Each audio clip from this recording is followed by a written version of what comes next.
to welcome Grand Canyon University Arena.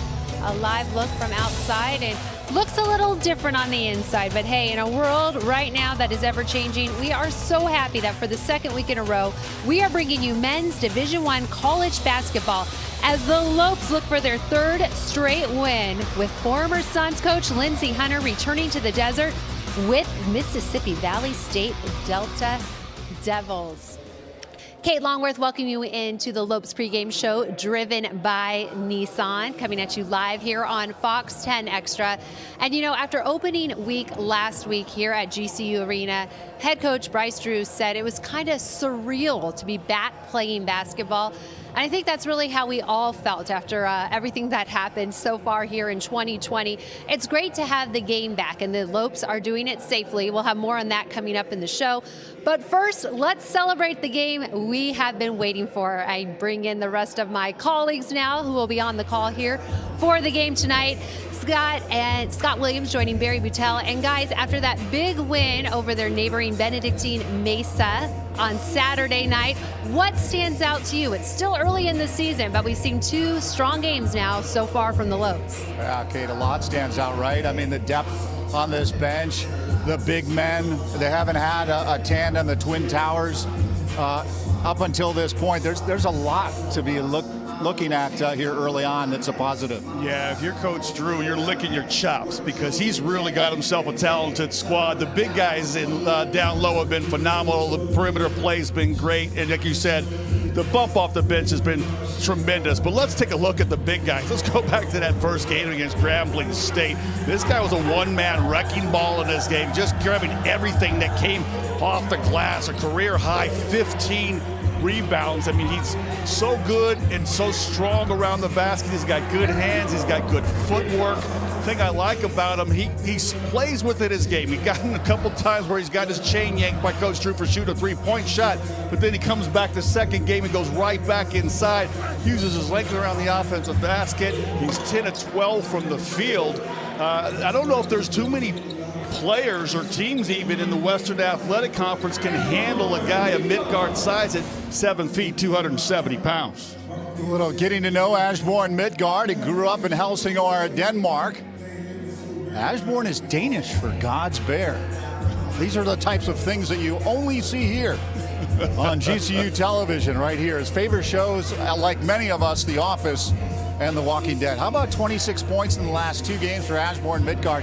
Not a bad. He had 36 points in 24 games a season ago. He's lighting it up, and Alessandro Laver's feeding him the ball too. Yeah, it's been really nice to watch these guys share the basketball out there between the bigs. And sometimes you worry about two bigs playing down there, will there be enough room for both to operate?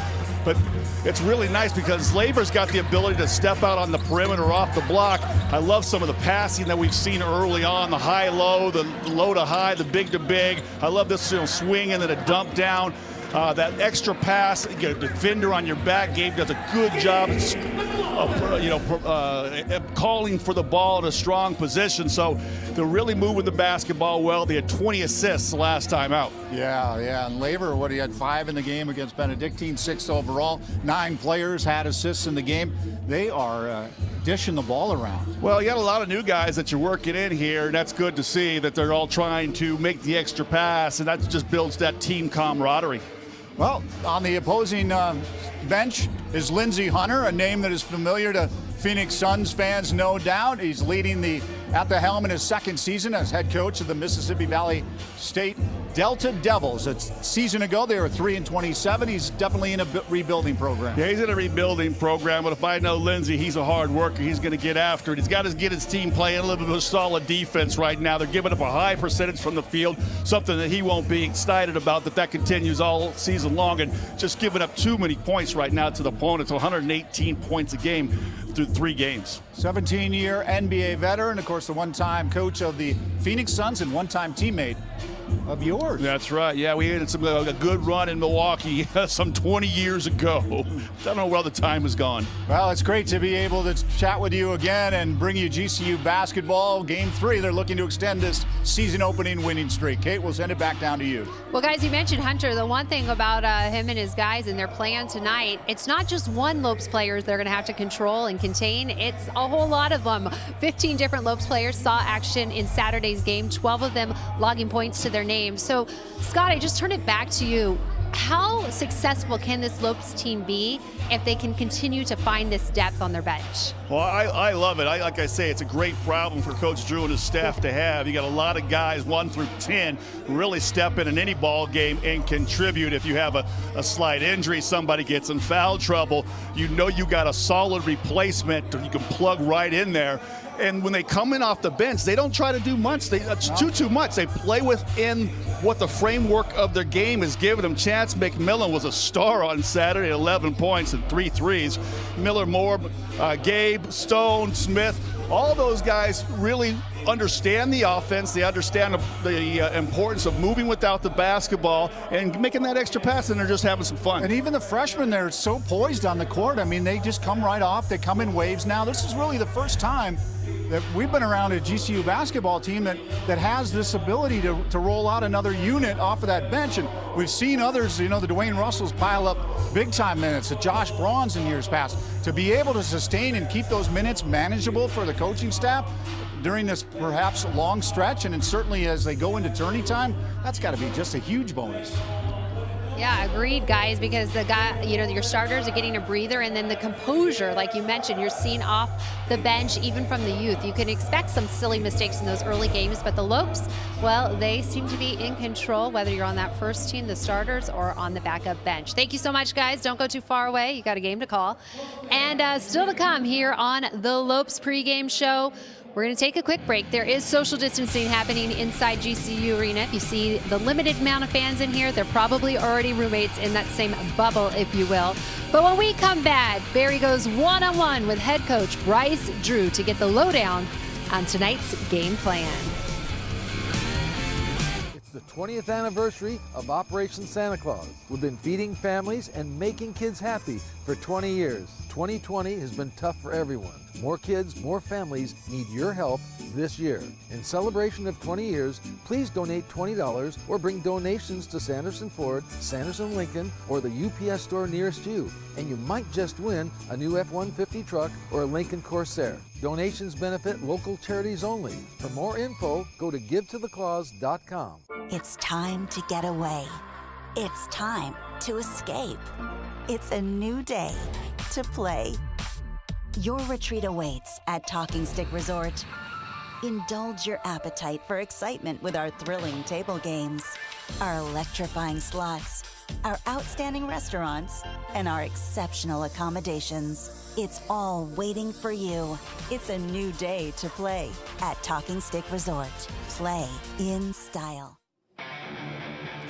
Welcome back. The Lopes opening the season with 7 straight home games, and you can catch all the action from GCU Arena live right here on Fox 10 Extra. But as we've become accustomed to during this COVID era, one thing we can count on, well, that's change. With safety the utmost priority, opponents may change from time to time due to illness issues, which is the case for this Saturday's opponent. So we'll see how that will all play out. But for now, we've got the green light to go tonight, 7 p.m. tip-off. And a little while ago, Barry was able to catch up with head coach Bryce Drew. Thank you, Kate. And Bryce, you're looking to go 3-0 on the season as your team continues to kind of get in tune for conference play that everybody's eyeing for early January. And one guy that seems to be in mid-season form, at least after 2 games, is Ashbourne Midgard. He's playing phenomenal. Yeah, Midgard's had 2 really good games to start out the year. I think his 3 years at Wichita State, he got a lot of experience. He had some really good stretches. He played well there. And the nice thing is when you get a senior and he's motivated and he's a talented player, usually his best year is his senior year, and he's showing that so far. 26 points in 2 games. He had 36 in 24 games a season ago. Do you anticipate the offensive output? Is it a blessing right now that he's putting the numbers up? Definitely is. He's not used to getting the ball as much as what he's getting it right now. So I think you saw in that first game against Grambling, he had some really good post-up positioning, and he didn't finish because he hasn't been in those positions very much in the last few years. So I think it'll be, a work in progress, getting him even more comfortable being a guy that's going to touch the ball, on most of our possessions. Alessandro Lever is another guy that stepped up offensively as well. But one stat that kind of comes out at you is the 6 assists. He's distributing the ball pretty well. And that's as Bjorn Midtgaard, usually on the receiving end of those. So exactly. They're a very good combination. Ali, as GCU fans have seen for years, is very skilled offensively, does a lot of things. What we're really pleased, what you said, is his unselfishness. A lot of times scorers don't like to pass, and he's done a really good job finding Ash down low, and I think as that continues, it'll open up the floor even more for Ali to do what Ali does. Yeah, and he's great from the line, 8 of 9 from the free throw line. If you would, let's talk a little bit about a couple of fab freshmen that we're seeing after a couple of games. Chance McMillan has stepped out, and he's averaging about 13 minutes a game, but he was 4 for 5 from the field. Chance played really well last game. He came in, and he's a very good shooter and has a really good feel. As soon as he got his first shot to go down, you just saw his confidence go up, and he got much more comfortable out on the floor.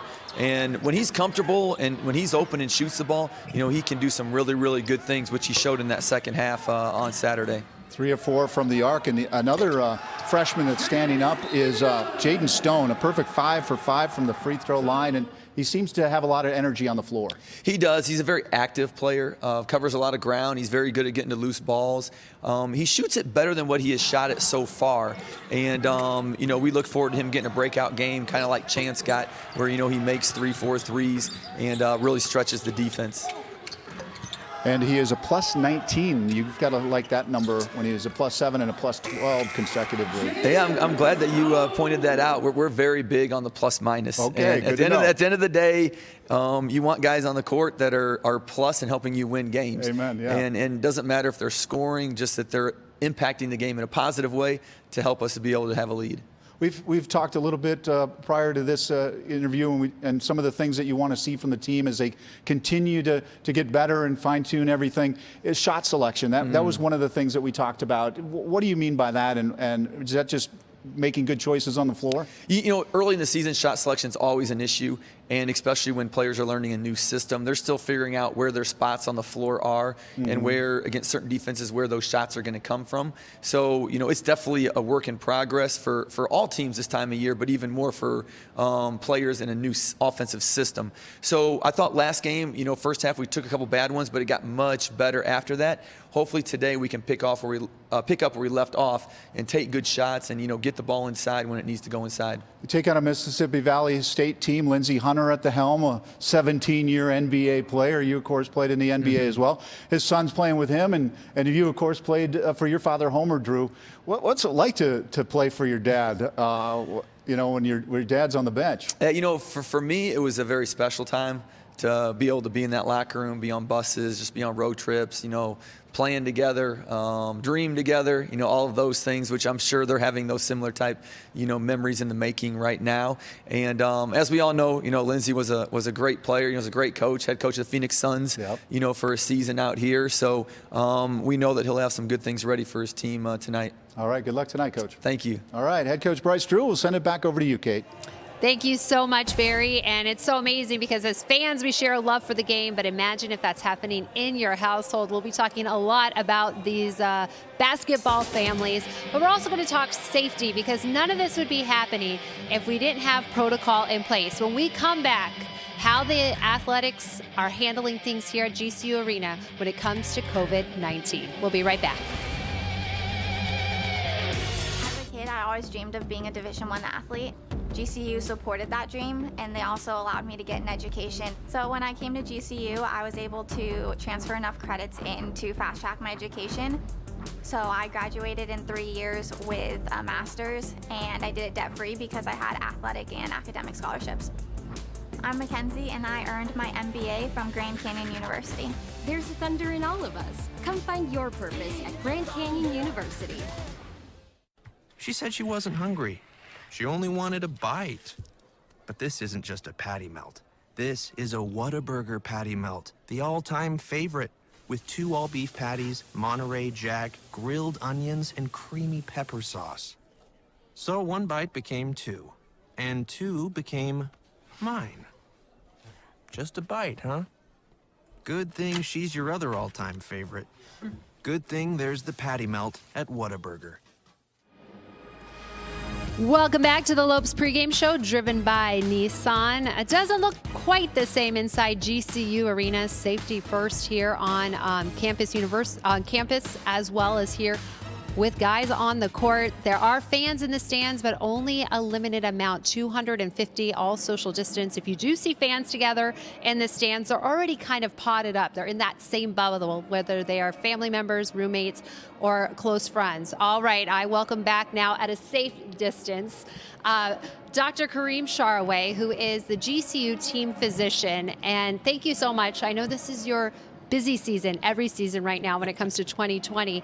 Take me through just what these past 6 to 9 months have been like for you, both in your life and when it comes to your profession. Yeah, well, thank you very much for having me. I appreciate it. So it's been, as we've talked about, a little bit of a whirlwind and really interesting. I just recall, being in Las Vegas in March and we were at our women's game and we made a decision at that time as a WAC conference to stop everything going. And, next thing you know, we're Major League Baseball stopped and the NBA stopped and NHL stopped, and we're in a much different situation and looking at a virus that we really don't know a whole lot about, and we're obviously learning every single day.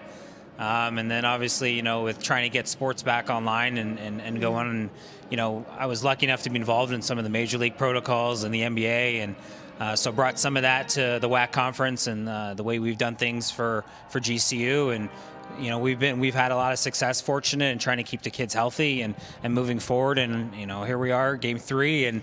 And so we're pretty excited. Obviously, we got a lot of work still to do, and we'll continue to do that and use, what we're learning from basketball as a stepping stone for the other sports in the spring. Yeah, you have your pulse on the sports scene when it comes here to GCU and also sports throughout the Valley. And then, of course, you're staying up to date on everything that changes with COVID-19 by the minute.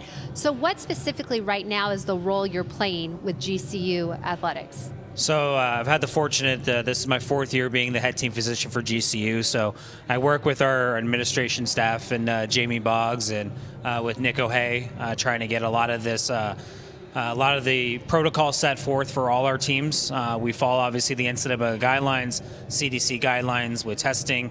Our basketball team is tested 3 times a week, and some of those changes for other sports are occurring, and we're trying to decide on what we're going to do best for the WAC conference moving forward. With test results, I do those things. We follow up those results and see if we need any further evaluation with cardiology. Obviously, if any of our kids have any risk of asthma and other types of diagnoses of that, then we discuss what their risk factors are. We're trying to keep everybody healthy on campus as well.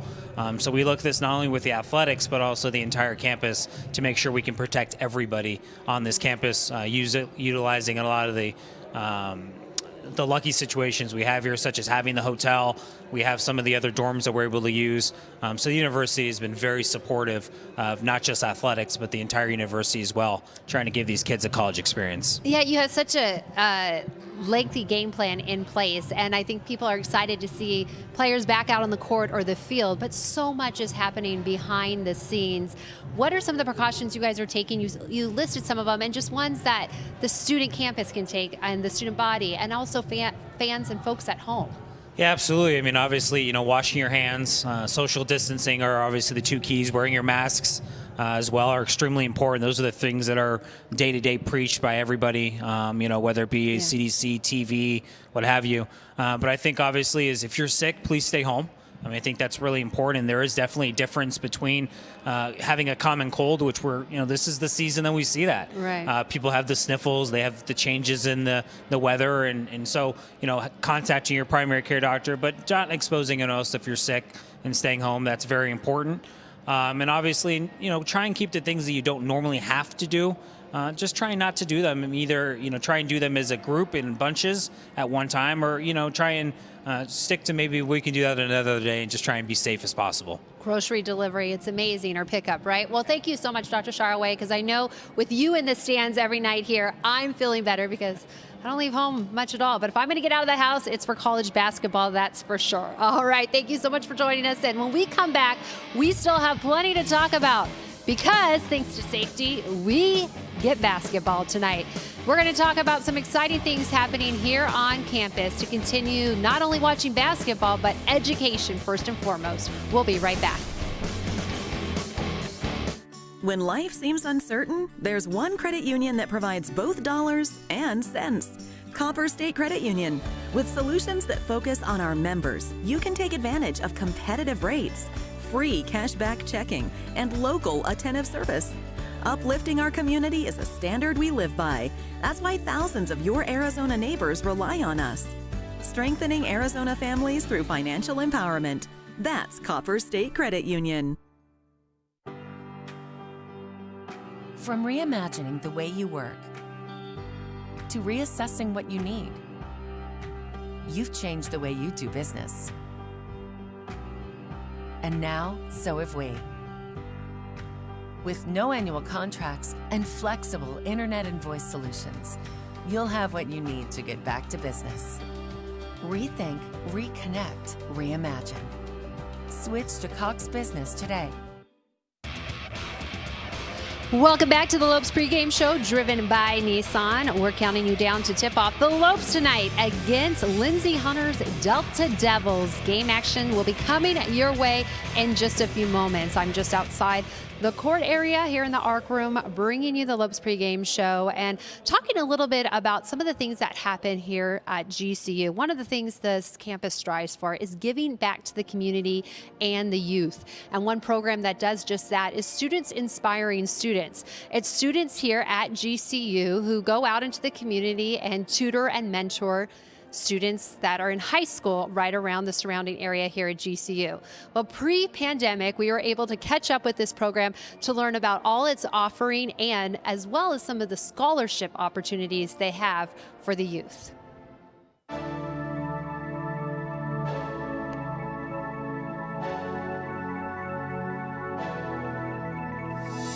The Students Inspiring Student Scholarship really opened a whole bunch of doors for me. In high school, I worked my butt off trying to be like the best applicant for scholarships and everything. But everywhere else, as a DACA, the doors were closed by like public institutions that don't offer like scholarships to non-US citizens. And GCU was the only place that opened those doors up. Without this scholarship, I wouldn't have been going to university. The SIS scholarship has made a great impact on my life. The sense of community that it has with its own SIS students and people outside of the scholarship, it's involved a lot of people. And by having the English classes, it has also involved our parents and the people in the community as well. When I was in high school, I really liked being involved. I liked being in clubs that involved helping the community. But I think when I got to GCU, that's when I was able to do it on such a large scale. I was able to start working in the Learning Lounge, helping students. So then when the opportunity came to work with adults and teach them English, that's another opportunity that I was super excited to take because it meant that I could help even more. And it's just made me gain a different perspective on the community because now it's all I want to do. Like after I graduate, I want to continue helping the community. I want to continue making an impact and continue working with GCU. I love the satisfaction of being able to help the adults and the parents that are there for the English classes. Like my mother actually was one of the students. So seeing her progress in her English, like that has really made me happy, and it has helped me see that like the impact that the scholarship has done for me and other people, it has really been appreciated by everyone.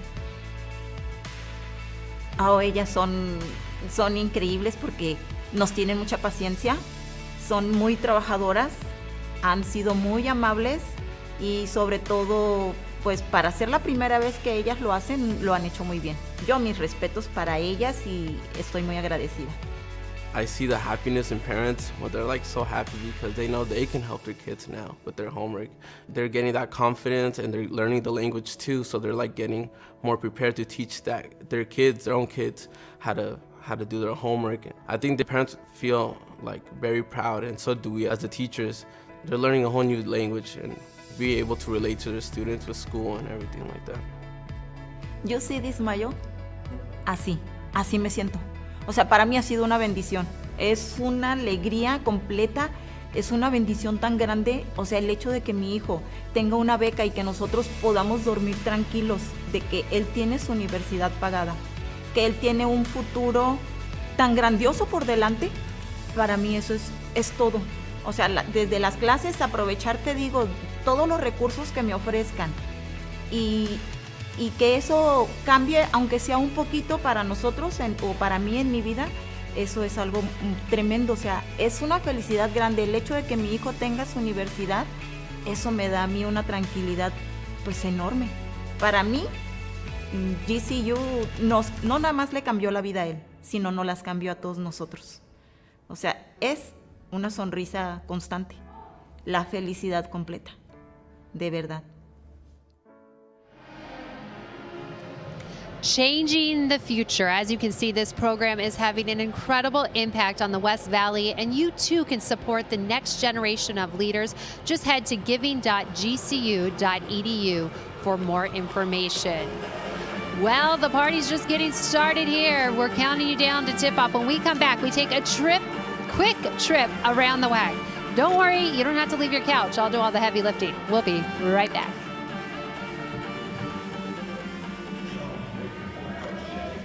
We made USAA insurance for members like Kate, a former Army medic made of the flexibility to handle whatever Monday has in store and tackle 4 things at once. So when her car got hit, she didn't worry. She simply filed a claim on her USAA app and said, I've got this. USAA insurance is made the way Kate needs it. Easy. She can even pick her payment plan, so it's easy on her budget and her life. USAA. What you're made of, we're made for. USAA.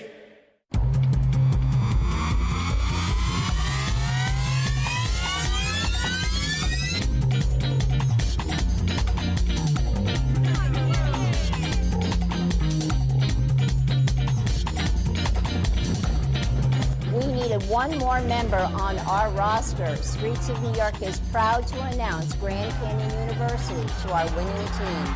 We are now the official pizza of GCU. Go Lopes. Welcome back to GCU Arena. Live look what's going on inside as fans get ready for tonight's tip-off. Now it is a limited crowd tonight, 250. Whether they are friends or family of the players out there, everyone's safe, masked up, and it's Lopes Ups inside here. And the Lopes, an exciting part of the WAC conference that just keeps growing. And so we take a quick trip around the WAC, and you'll see Seattle University. Grigsby is named Player of the Week after averaging 18 points to lead the Redhawks to a 3-0 start. Of course, the Lopes trying to get to that 3-0 start tonight. Meanwhile, New Mexico State, they finally got to get out on the basketball court and they edged NAIA powerhouse Arizona Christian 83-77, the final there in the season opener. Meanwhile, welcome to the WAC, Dixie State. Tomorrow they will be hosting North Dakota to make their Division I debut. And it's very exciting inside GCU Arena. We know that the Lopes are really big on the 6-man. And well, even though it's limited capacity in here, Bryce Drew, who made his coaching debut with the Lopes last week, obviously knows the reputation inside this building. And he said it was incredible. He was still able to feel that energy off the crowd, even though it was limited. But the band, the cheerleaders, the dance team, they are all in here, all being safe. So why? We can watch college basketball. That's coming up right on the other side with Barry and Scott. Grab a quick snack. We'll be right back with game action. Once you've been to hell and back, there's not much left to fear. When the boogeyman goes to sleep at night, he checks under his bed for me. Have you ever wondered who Waldo's hiding from? Me. Not even the Cougars of LA are enough to scare me. But if I get into an accident, I'm calling the boss, Sweet James. If you've been hurt, don't back down. Call Sweet James.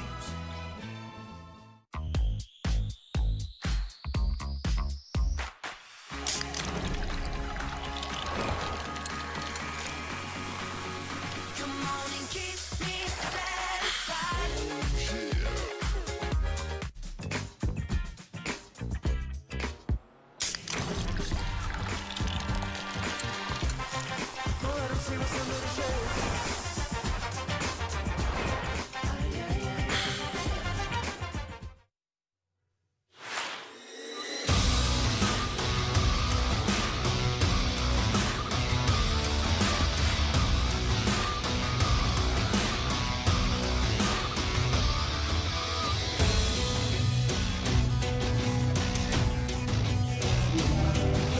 Live from the heart and soul of Phoenix, welcome to the campus of Grand Canyon University and inside GCU Arena, where tonight the Lopes look to extend their season-opening winning streak to 3 games as they play host to the Mississippi State Delta Devils.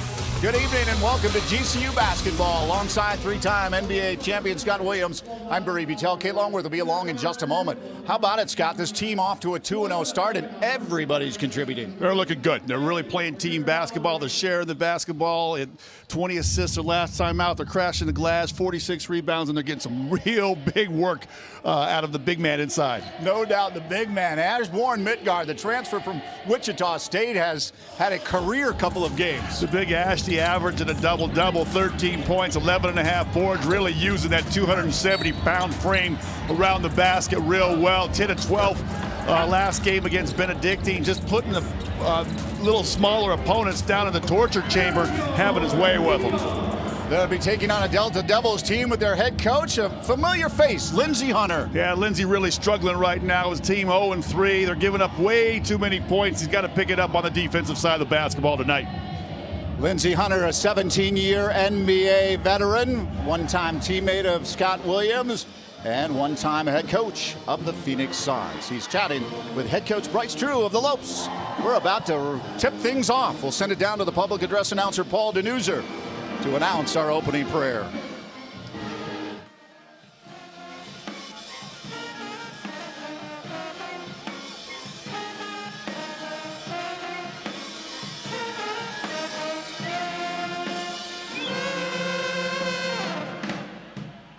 Good evening, ladies and gentlemen, and welcome once again to the beautiful GCU Arena for tonight's men's basketball matchup between the Delta Devils of Mississippi Valley State University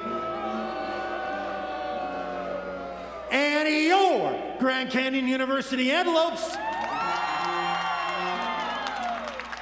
Ladies and gentlemen, at this time, we ask that you all please rise once again if you are able. Gentlemen, please remove your caps as we begin this evening's competition with the word of prayer.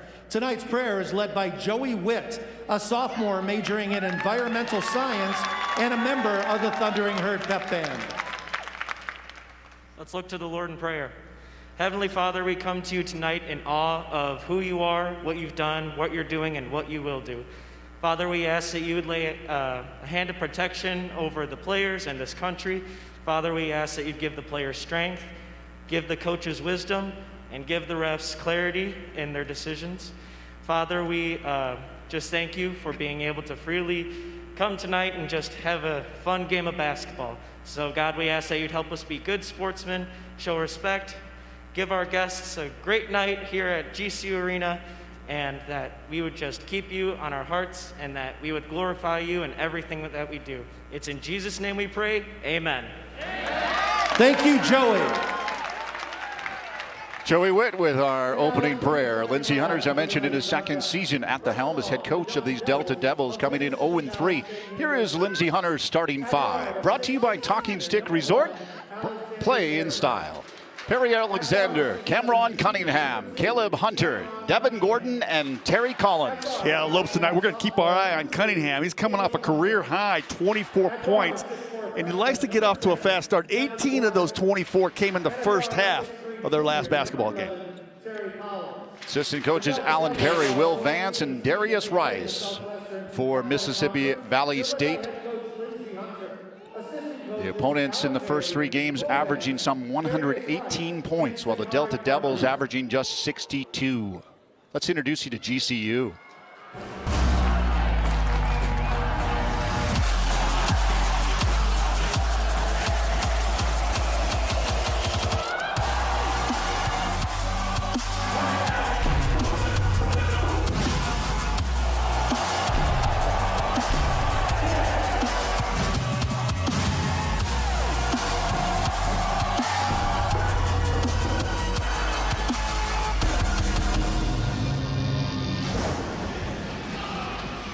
Time for your talking stick starting lineups for GCU. Javon Blackshear Jr., Mikey Dixon, Oscar Freyer, Alessandro Laver, and Ashbourne Midgard. Yeah, we're going to keep our eye on JBJ today. Javon Blackshear Jr. He's got off to a fast start in the first game, in the first half against Grambling State, but he's kind of hit a low offensively. Want to see if he can pick it up tonight against Mississippi Valley State. Blooms 2-0, coming off a 94-63 win over Benedictine on Saturday. Assistant coaches Jamal Walker, Ed Schilling, and Casey Shaw. Director of Player Development is Ryan Lightfoot. Director of Recruiting, A.C. Moikobu. Director of Video Operations is Peyton Prudhomme. Strength and Conditioning coach is Jordan Jackson. And the athletic trainer is Jordy Hackett.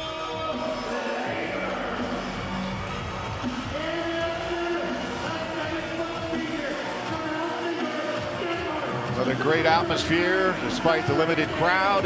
Time for our Sanderson Ford 3 keys to the game. Sanderson Ford, the best play in a new Ford is at Sanderson Ford. Yeah, Lopes can't afford that holiday hangover. You got good food, you got a good win on Saturday. They got to fight through the human nature to relax after 2 big wins and start the season. You got a soft opponent on deck. Got to play through that tendency to relax, and it is the season of giving. Mississippi Valley State averaging 20 turnovers.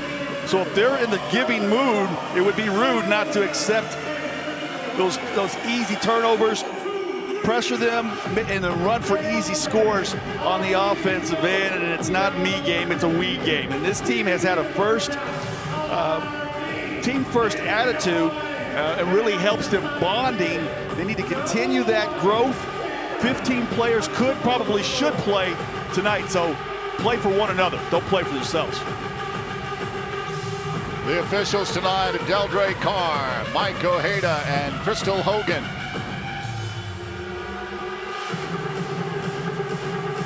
Both starting 5. Now to the center circle.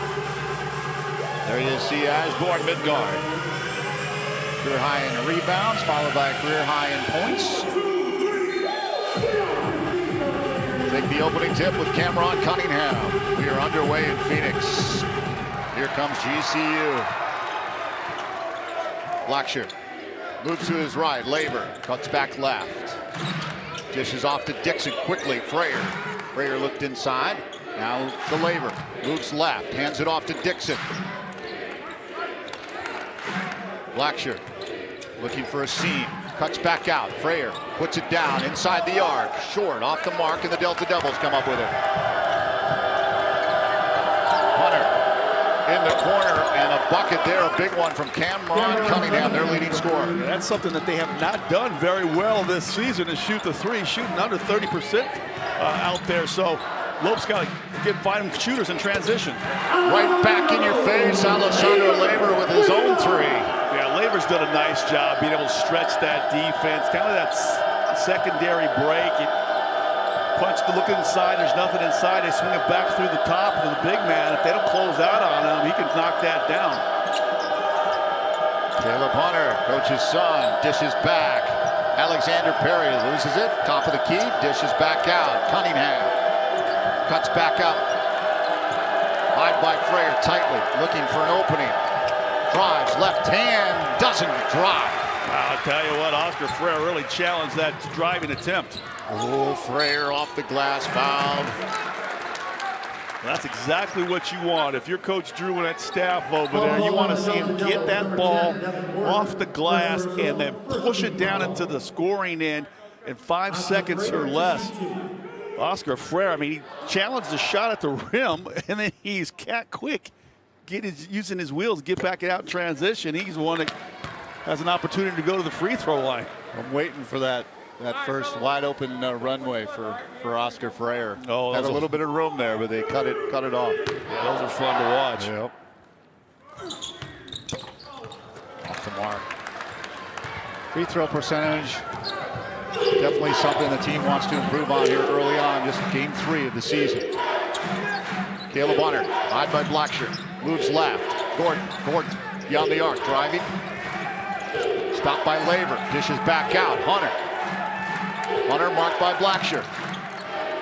Long 3, skyrocket, doesn't go. Yeah, that wasn't a good possession that time. Almost an empty possession, but credit Javon Blackshear, really locked down defense out on the perimeter. Dixon. Looked right, goes to Blackshear. Hunter's on him. Back to Dixon. from the Delta Devils bench inside Midgard. Up over the top for Laver. Left hand. Yeah. Oh, very nice. Midgard called for that basketball. I said, if you give it to me, I got a better angle to just dump it down to my big man down low. Laver's got all 5 for the Lopes early on. Away from the play. Yeah, got a moving screen out there on the top, but I love this one right here. You know, you've seen Laver make that pass several times to Midgard. Next time, Midgard says, you know, you've given me a couple. How about I return the favor? And Laver does a good job keeping his defender on his back throughout that play. And he's just giving up too many inches. No way the state player could challenge that shot. There you go again. Oh, Frere to Midgard. No doubt about it. Oh, they're trying to front the post, but they're not getting any weak side help right now. Lopes getting really high percentage shots. Big fellas are flexing their muscle underneath. Hunter. Cunningham. He's got the 3 ball for the Delta Devils. High by Frere. Hunter. Kicks back out. Long 3. Good. Oh, that was nice. Now, he really extended when he came off of that screen. He took 2 defenders with him. When he throws back to his partner, he's wide open to knock down that 3 ball. 6 of 13 is Perry from the arc. Backcourt violation. Backcourt violation. Well, Lopes got a break there. I don't know if the Lopes had controlled that ball. It looked like the Devils had gotten to that basketball, and officials are going to say that that was a violation just because that Alessandro Laver got his left hand on that basketball, but the Devils looked like they had control. Caleb Hunter, far side.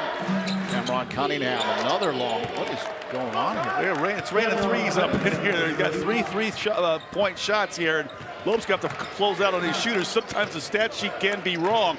Their first 3 games, they're shooting 26% from behind the arc and come out here, and they're knocking them in from all sides of the floor. Down to Midgard down low. Yeah, they're just too strong from down low. And Lopes going to have to extend their defense down here on the defensive end. Forget what that scouting report said or the stat sheet said. These guys are shooting it tonight. Yep. 3 of 4 from the arc. Delta Devils early on. Yeah, remember they came out here a couple years ago and he took a 33-point beatdown. They probably, some players on his team remember that and don't want any more of the same tonight. Hunter puts it home inside the arc for 2. Yeah, Hunter got a couple threes now. I got a foot on the line, excuse me, a 2-point shot. Down low to Midgard. Right hand and in. Feed the beast down low. Yeah, they really are. Unless, what is this, Unleash the Kraken? Well, those 2 guys down there just having their way right now with Mississippi Valley State. Fun to watch. All 11 points from the bigs. Midgard and Laver. And one thing I'll credit these the backcourt for GCU. They see what's working. They keep feeding their bigs. Sometimes guys get a little jealous. I'm not getting a chance to get some shots up, and they'll go away from it. But right now, again, one more time, Midgard just flex it down low.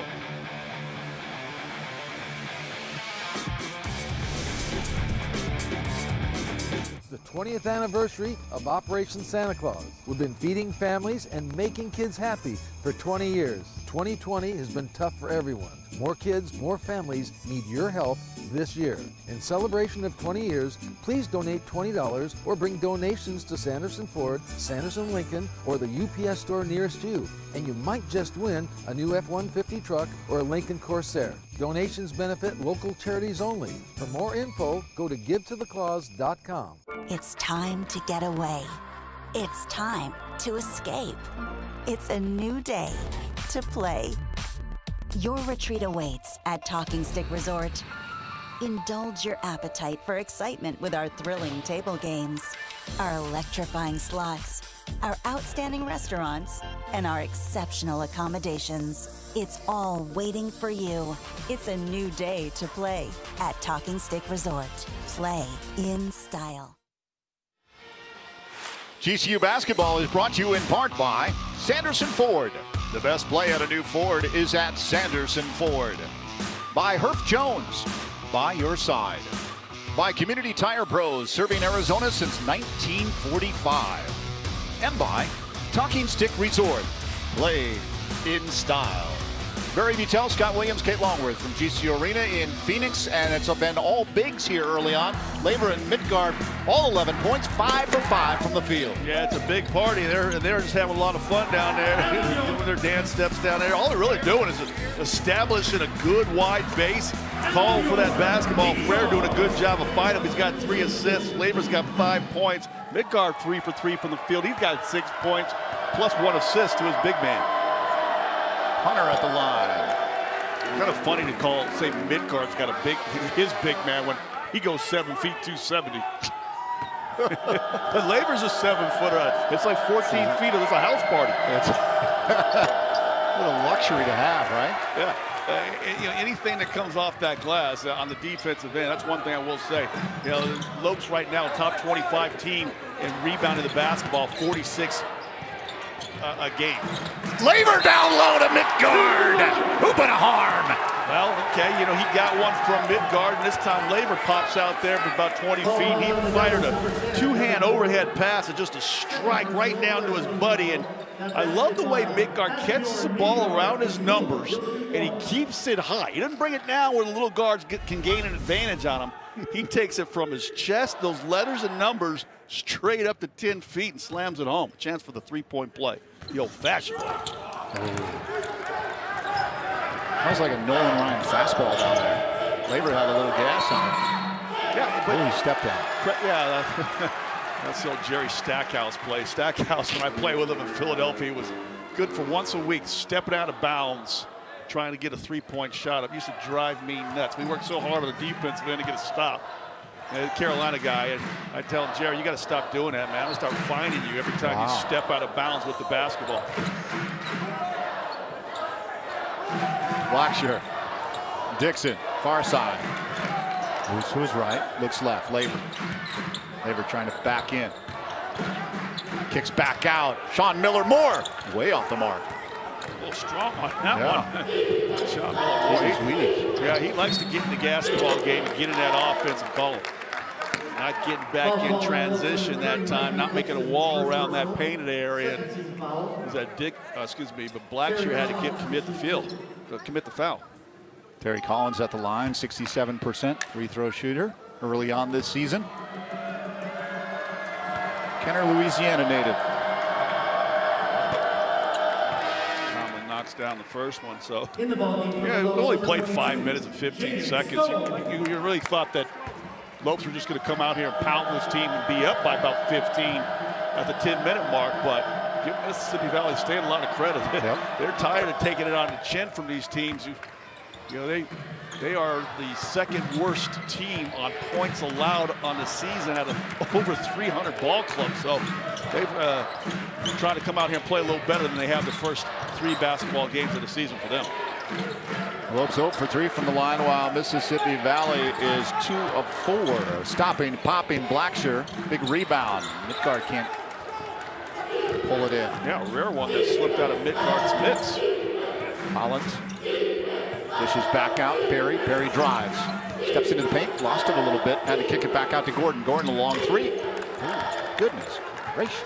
Yeah, another 3-point shot. How many is that? 4 for them now here in this first opening half. That has really kept them, well, not kept them around, it kept them with the lead. 16-13 advantage.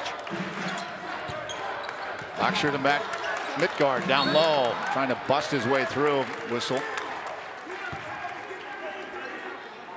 Well, that's the theme for the night. You'll probably be talking about that one for the next 26 or 28 minutes. How long Midgard's going to be on that floor. And he got a tremendous advantage down there on that block. It seems to me that he likes that right block the best. He likes to be able to make that left shoulder turn, coming back to his strong right hand with either the power dunk or a little baby kiss off the glass. Gordon with 3 fouls. There's a little bit of getting to know Ashbourne Midgard. We're learning a lot more about. Rebound put back by Sean Miller Moore. Somebody went to sleep. That won't make Lindsey Hunter. He's chewing out his crew there, giving up a. Now it's one thing to give up the offensive board on a free throw, but it's another thing to just let the guy lay the ball right back into the basket. Hunter, eyed by Blackshear. Got some help there by Perry. High off the glass, pulled down by Midgard, quickly to Blackshear. Up to Sean Miller-Moore. Ooh, right through the basket. Oh, and he puts it home, Jaden Stone. I'll tell you what, that would have bothered me, seeing that ball smash into the net on its way to you. And Stone just locked in on that rim as soon as he got the ball. Almost kicked it off. Stone, man, he's got coming with some energy. Another little jump shot for the Devils. So they're not getting much inside, but they are making their outside shots. This team was shooting less than 35% from the field, less than 23% from the three-point range, and they're coming out here tonight. They are 66% in the game and 4 of 5 from behind the arc. Sometimes you just don't know. Sure, Coach Drew's probably wondering what the heck is going on. Not the team we were watching on film. Gabe McLaughlin in for Ashbourne Midgard. Pulling that depth, Labor on the floor. Big left hand off the glass. That's what's good about this this GCU team. Midgard, you play on that right block. Labor can play on either the right or the left, so they don't get in each other's way. Now 14 to nothing points in the paint right now for GCU. And that got him back a +3. Hunter, 10 on the shot clock. Kick back out, Cunningham. Oh, he walked. Oh, he did. Yeah, Cunningham off to kind of a, well, he got to 6 points, but right there, that's a turnover. That's one thing that State has done too much this year. 20 turnovers a game. And that's just way too many. Already tonight, they got 3 turnovers. So that's something to keep an eye on. See if the Lopes can get some of those turnovers to translate to points on the other end.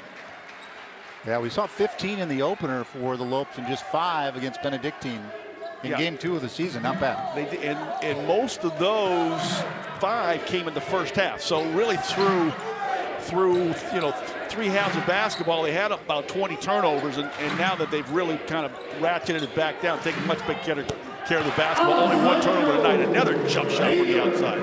Another bucket from Labor, who's been red hot off the start of this season. That's 2 of those points off the turnovers. Look, have Jared keep an eye on those tonight here and see what we're at towards the end of the evening. Looks like Labor's going to get a reach in. Chance McMillan on the court. We'll step aside, though, with the Lopes up 23-18. 11:45 to go, opening half.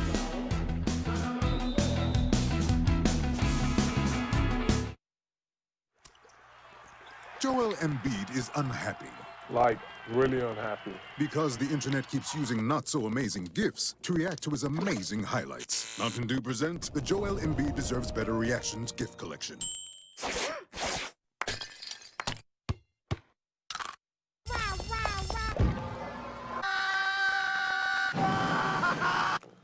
Now I'm so happy.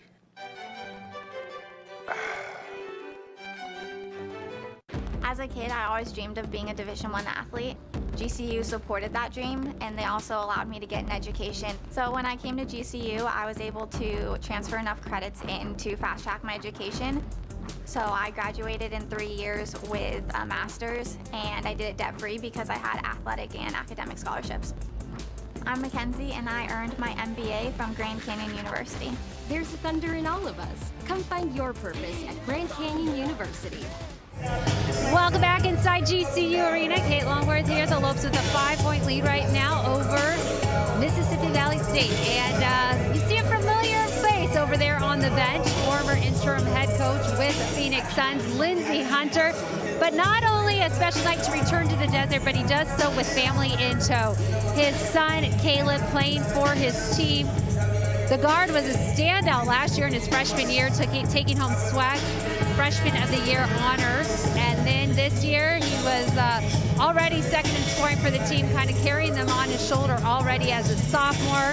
Future bright with him leading the way. And so exciting for him to be able to play for his dad and, of course, another family with a lot of basketball history, the Drew family. You'll remember that Bryce got to play for his father, Homer, at Valpo. They had so many memories they take with them, and today, earlier, Coach was just saying that it was so special to be on the bus with his dad, to be traveling. Those last-second shots, that one game, those are not just you know, a dad in the stands cheering, but it meant something for his team, very special for the Drew family, and of course Scott, his brother, over at Baylor. And Scott, I know you know both of these families and just how special the love for the game is for both of them. Yeah, Kate, it is a special bond that these sons have with their fathers to be able there and go and perform with a format. I sometimes wonder what the ride home after a loss is like, but I'm sure just the memories after all the special moments and the hard-fought victories has got to be something that keeps with them for a lifetime. Yeah, I always wondered about that. Those ride homes. Delta Devils knocked out of bounds by Zador. 16 on the shot clock. Hunter near side.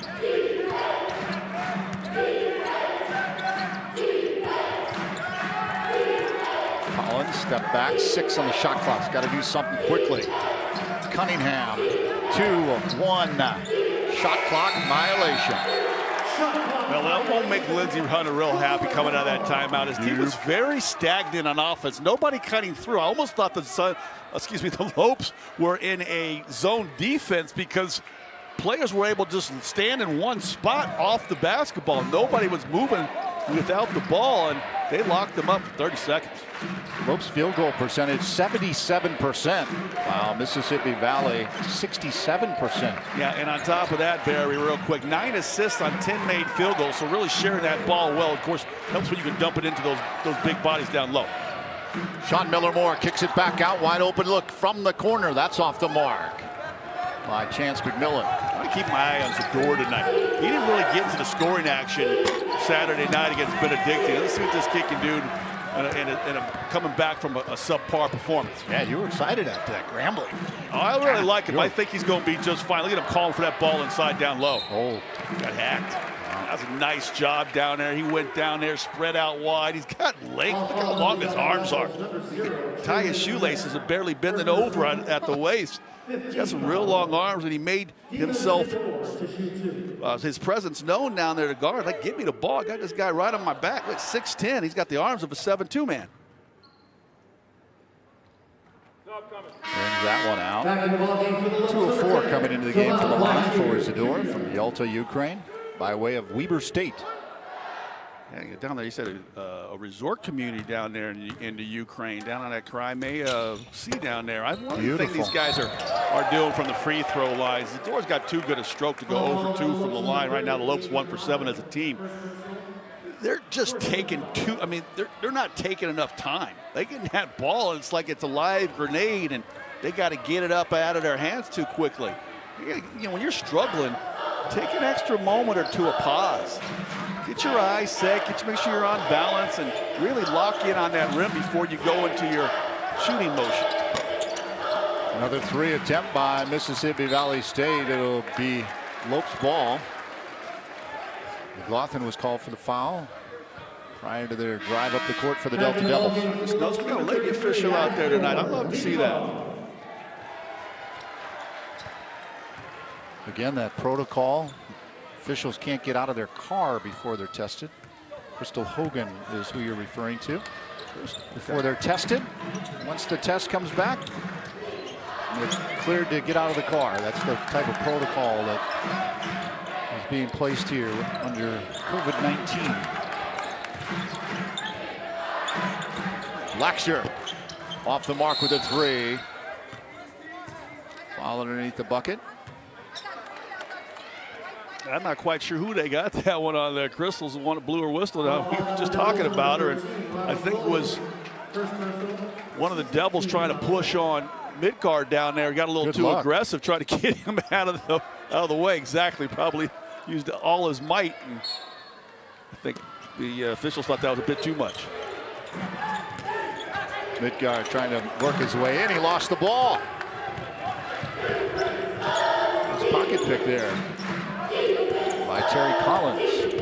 Drive out baseline, quickly out to Smith. Smith looks over to his right. Cunningham for 3, off the rim. That was a good extra pass that time by Smith, because he made a good ball fake and had a shot for himself, but passed it over to the team's leading scorer.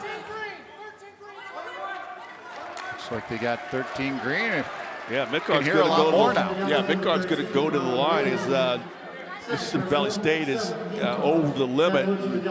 Lopes are in the 1-on-1 situation for the rest of the half.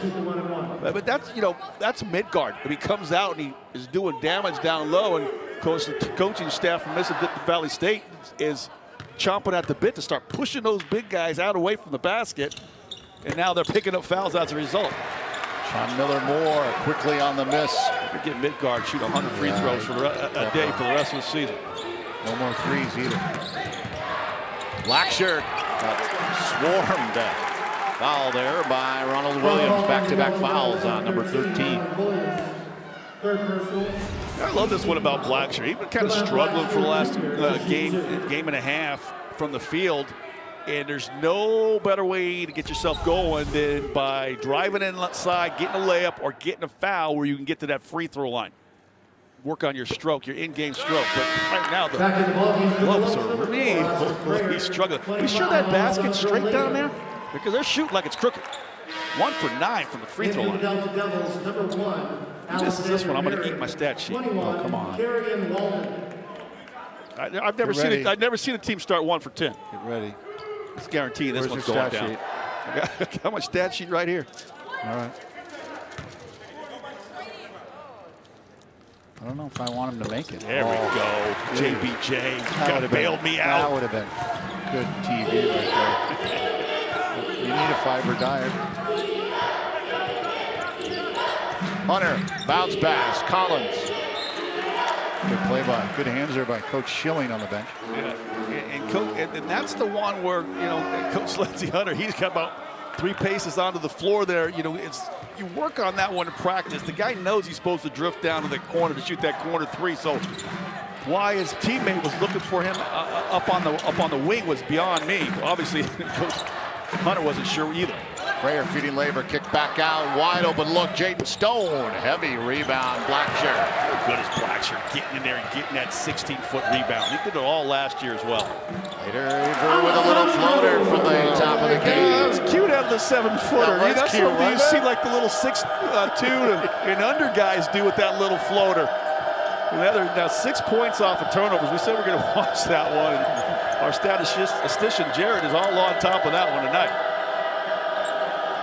8.5 to go, opening half. The 3 ball off the mark, and all white underneath. Stone picks it up, leads for Blackshirt. Stone kid's making the most of his minutes tonight. Laver. Lost it a bit. Travel. Oh, it can't be a travel if the ball got poked away. I think the baseline official was shielded, didn't know that ball got poked out of there. But look at that one by Laver. Just 2 quick little dribbles, gets inside the free throw line, and floats it up real cute. I think his teammates will have some fun with him tomorrow in practice when they watch that one in film session. Timeout. Laver's going to come out, and Zidore will make his way over.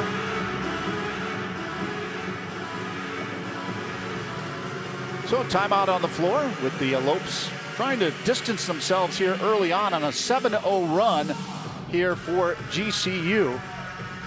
As they've tried to open it up, tried to get some distance going on here against Mississippi Valley State. So glad you could join us. Barry Vitale alongside Scott Williams, Kate Longworth downstairs. And this is a team that they piled up a lot of points, but they're coming in, and Lindsey Hunter back in Phoenix looks like trying to energize the squad.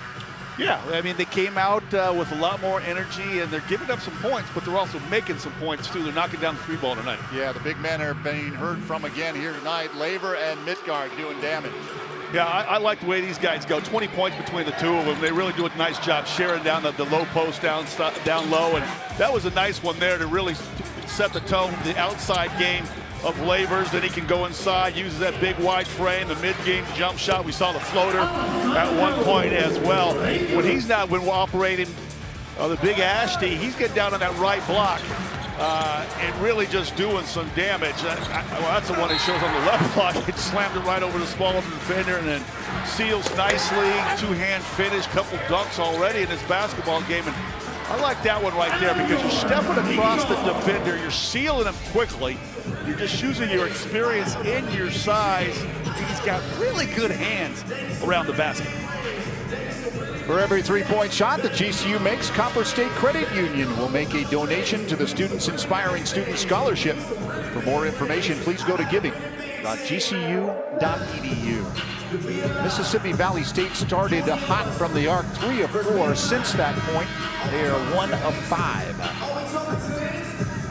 Lopes dominating in the paint, Scott, 16-0. Yeah, that's going to be a big stat tonight. Mississippi Valley State giving up 56 points in the paint on an average night.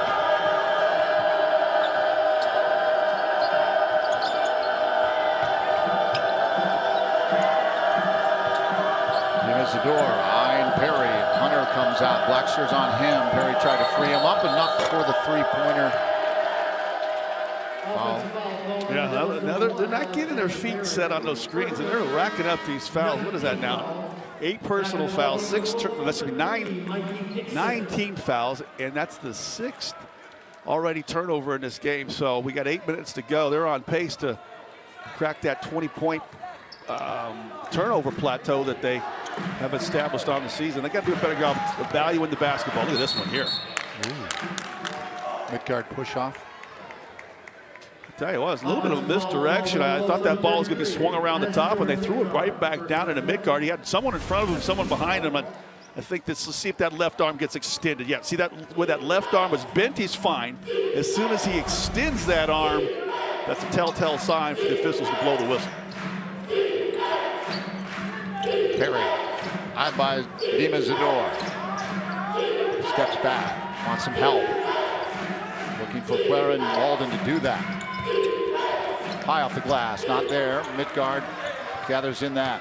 Dor does a nice job coming over to have a little weak side help defense and really caused that ball to be shot far up over the backboard. Oh, Freyer with a sweet move to the left, doesn't go.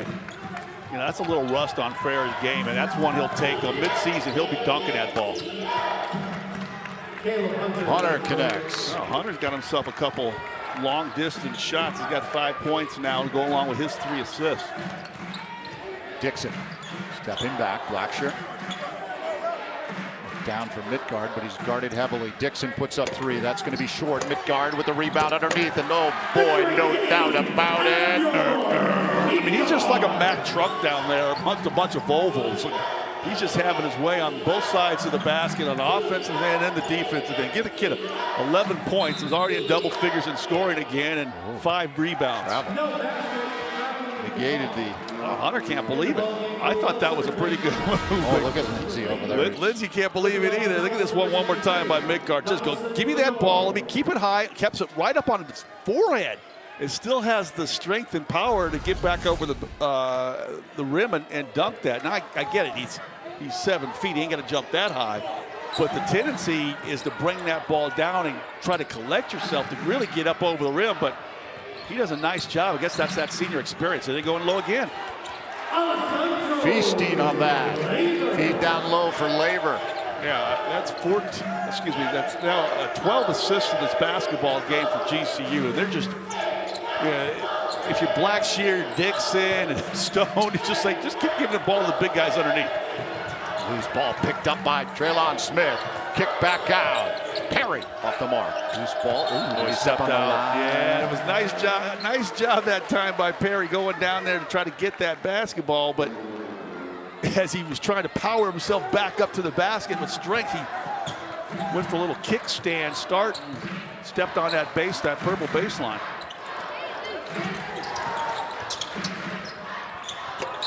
That one don't make no sense to me. I know Labor can make that shot. He's already made one tonight, but you're just killing him inside. Just continue pounding it down low.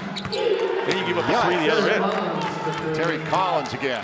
Yeah, I mean, if you're in the Mississippi Valley State, you want to see Labor shoot that 3-point shot. I mean, he just went inside so often that it was almost like afraid of success, continuing success. All right, 3 by Labor. Under 5.5 to go. Hunter puts up another 3 off the front of the rim, pulled down by Labor.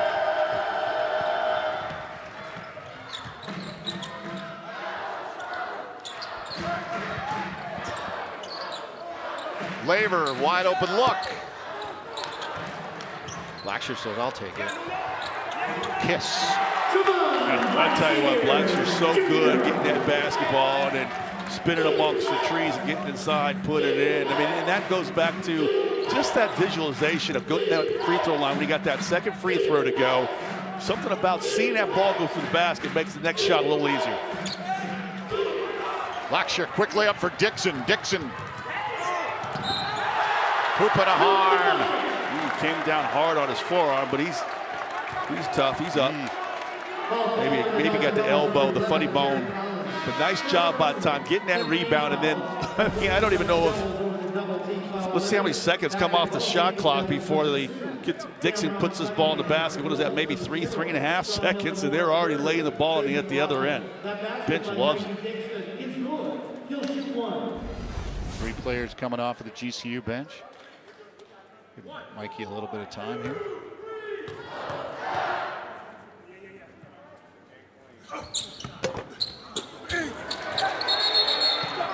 Mikey now starting the season 0 for 3 from the line.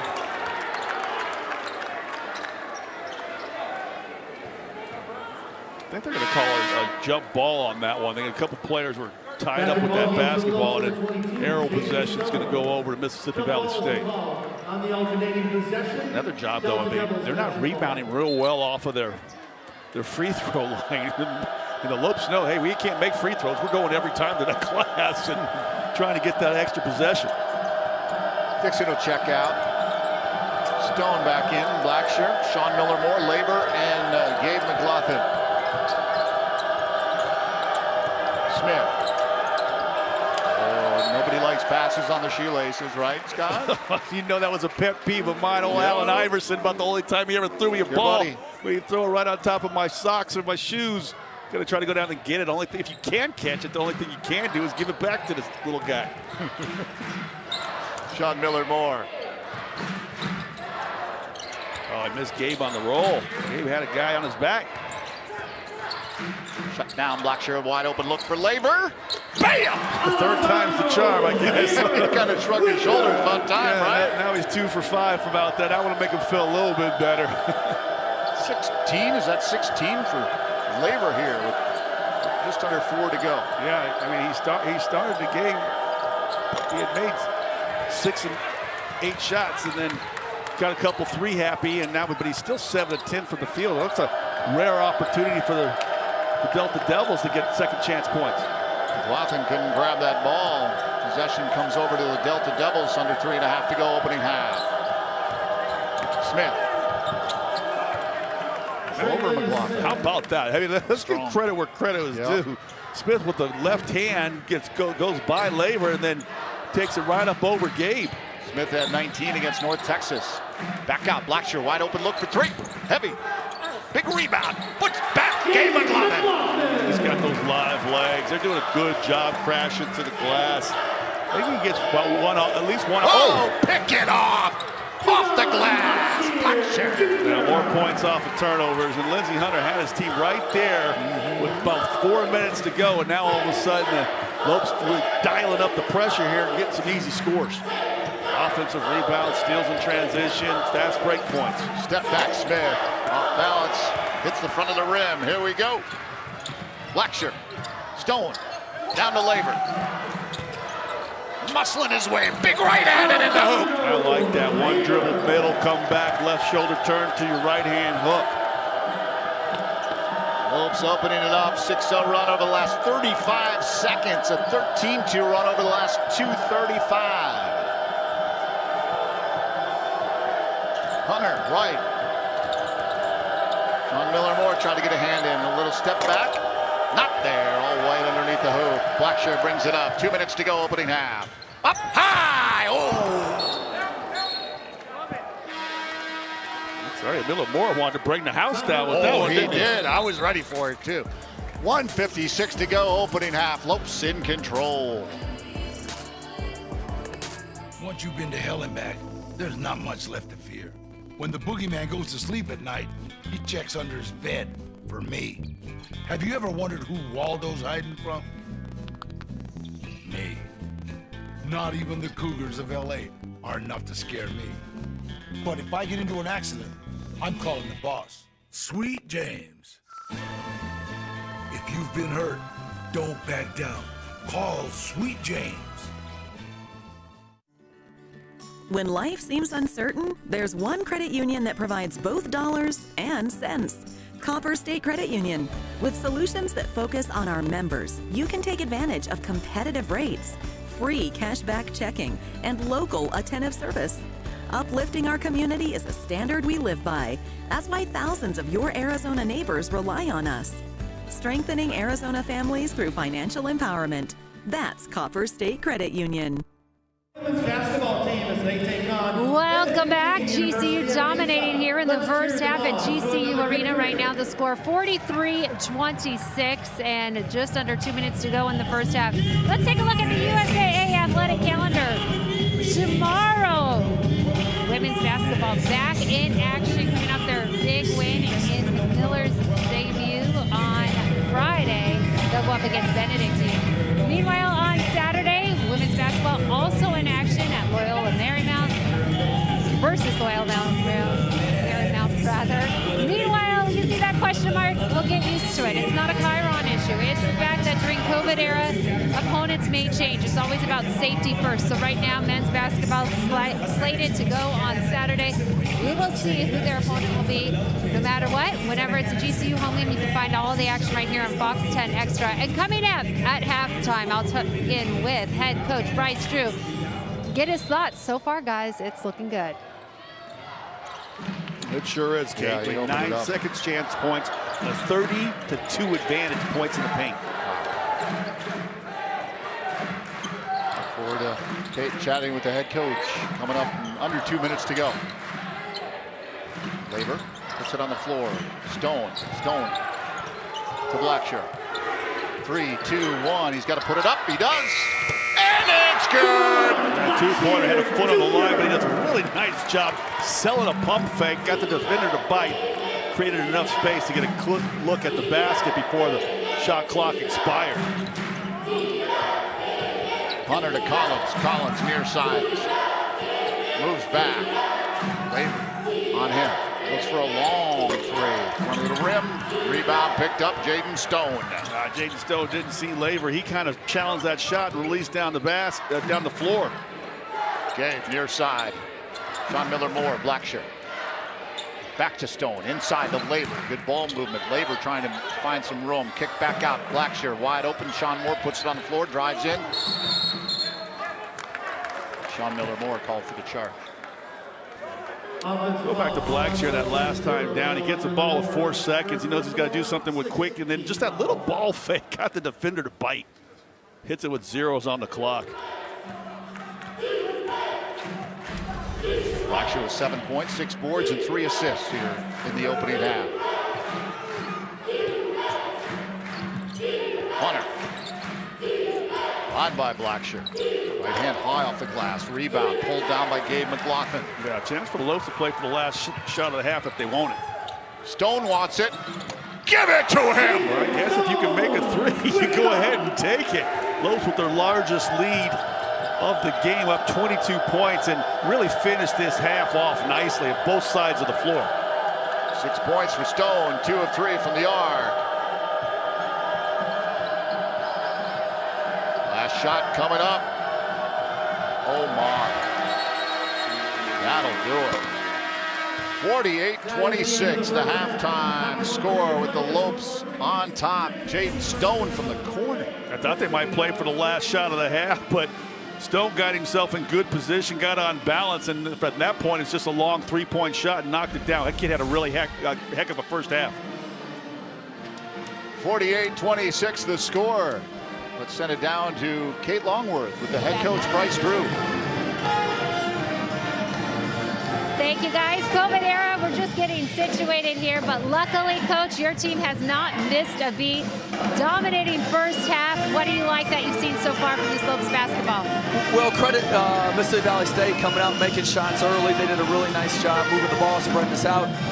We were able to go inside, take advantage of our height, got some easy baskets, and then our defense the last 7 minutes allowed us to extend this lead.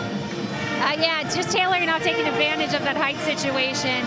Labor and Nick are combining for 29 of the 45 points, or 48 points now so far in the game.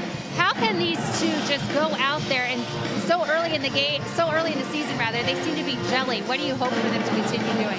You know, they're both very skilled, coming from Europe. They pass the ball really well, and they feed off of each other. So it's going to be important for us the second half, and all year those two are going to have to feed and help each other. All right, thank you so much, Coach. As you see right now, GCU with the 48-26 lead at the break. Coming up, we'll talk more about what's been happening here at GCU Arena as the Lopes look for their third straight win of the season, but there's still a lot of time to play here at GCU Arena. We'll keep you entertained during this halftime show. We'll be back with more here on Fox 10 Extra. We can stand together by standing far apart. Stay 6 feet apart from other people. Wear your mask when you go out. Wash your hands often. If you feel sick, stay home. Be respectful of others. The choices you make are critical. By protecting yourself, it helps protect all of us. Your actions can save lives. What we do now will shape our future. Stay safe.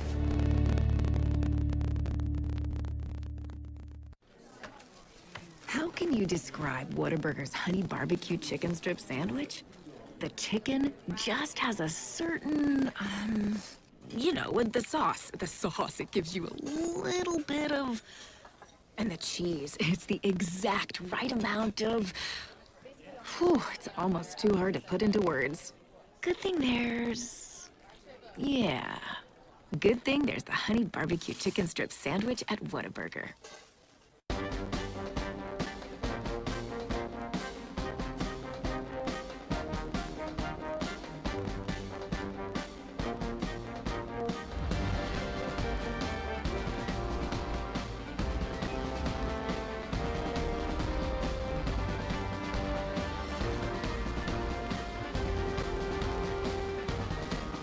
Find your purpose at Grand Canyon University. Private, Christian, affordable. Visit gcu.edu. Welcome back to the Lopes Halftime Show. Kate Longworth coming at you as GCU doing the job well, dominating here in the first half. 48-26 right now the score over Mississippi Valley State. And the Devils came out scoring big in the beginning of the first half, but after that it's been all about Lopes basketball. Well, they're getting it done on the court. But here at GCU, there's a lot to be said about giving back to the community and to the youth. And that's exactly what the program Students Inspiring Students does here for campus and around the community. It's GCU students that go out into the Valley High Schools and mentor the young kids. We had a chance pre-pandemic to catch up with them to see what they are doing, not only to help the youth, but also provide funding so they too can have a great time attending GCU.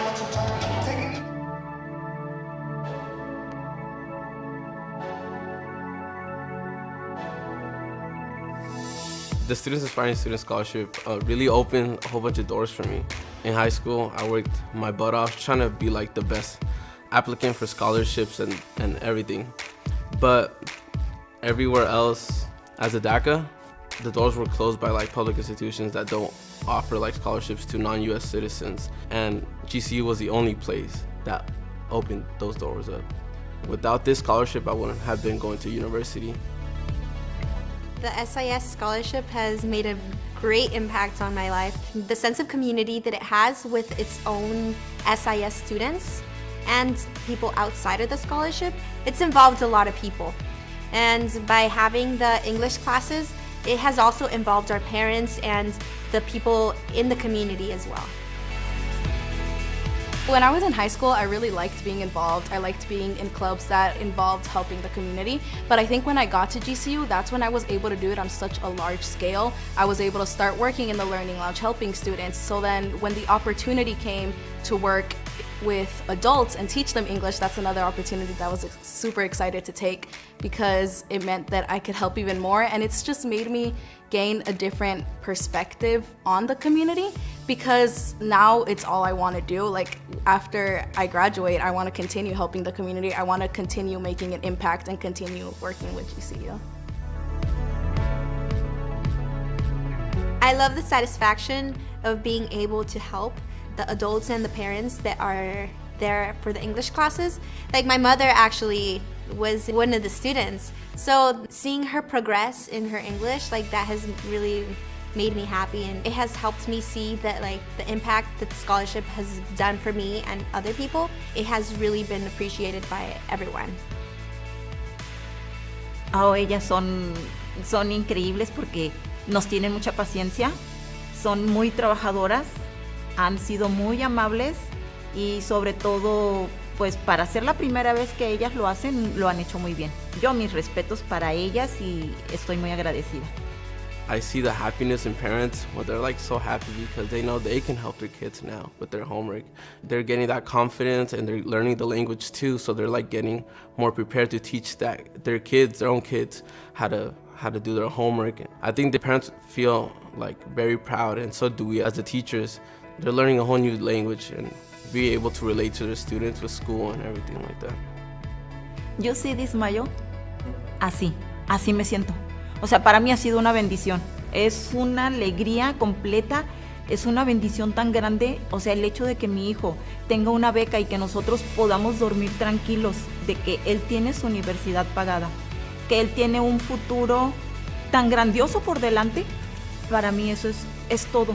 O sea, desde las clases aprovechar, te digo, todos los recursos que me ofrezcan y que eso cambie, aunque sea un poquito para nosotros o para mí en mi vida, eso es algo tremendo. O sea, es una felicidad grande. El hecho de que mi hijo tenga su universidad, eso me da a mí una tranquilidad pues enorme. Para mí, GCU no nada más le cambió la vida a él, sino nos las cambió a todos nosotros. O sea, es una sonrisa constante, la felicidad completa, de verdad.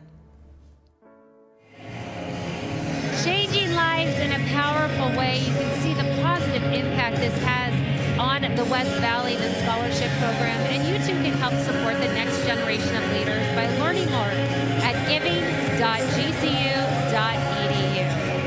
All right, we have more basketball coming your way when we return. Barry and Scott break down the highlights. We're going to need a lot of time because there's lots of great stuff coming from GCU right after this. While you explore our country, let Community Tire Pros be part of your journey. We're here to give everyone something to look forward to. Message us or schedule an appointment online at Community Tire Pros today. Tire Pros, we're here for you. Grand Canyon University, a Christian university, is one of the largest and fastest growing universities in the country. GCU offers 270 dynamic academic programs with modern apartment-style living, classrooms, labs, restaurants, and more. Located in beautiful Phoenix, Arizona, GCU's vibrant community and expansive campus is ranked top 20 for best college campuses in America.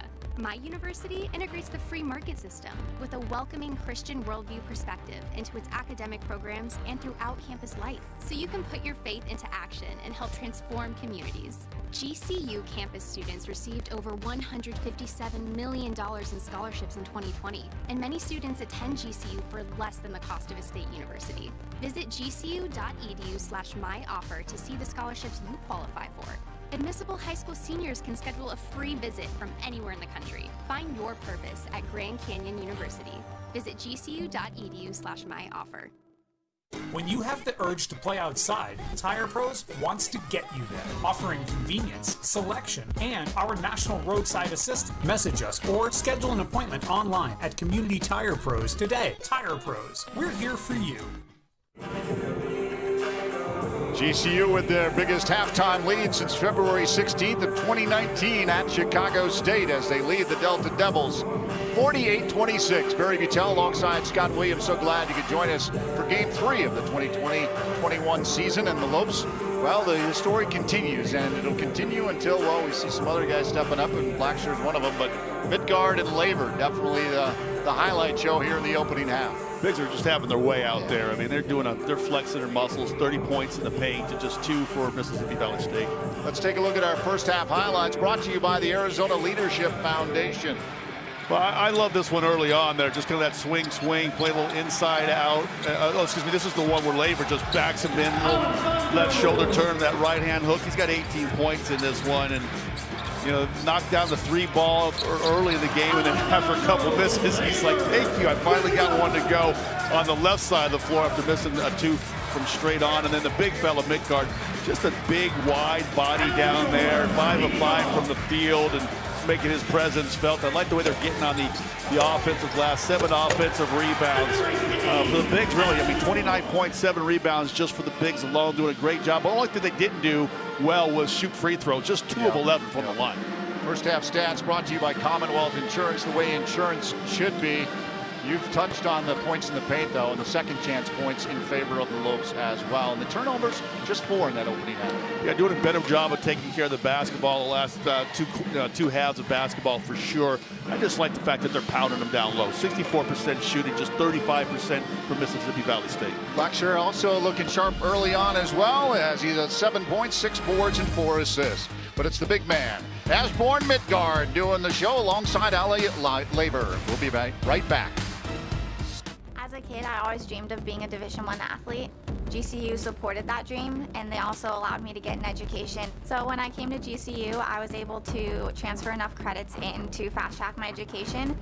So I graduated in 3 years with a master's, and I did it debt-free because I had athletic and academic scholarships. I'm Mackenzie, and I earned my MBA from Grand Canyon University. There's thunder in all of us. Come find your purpose at Grand Canyon University.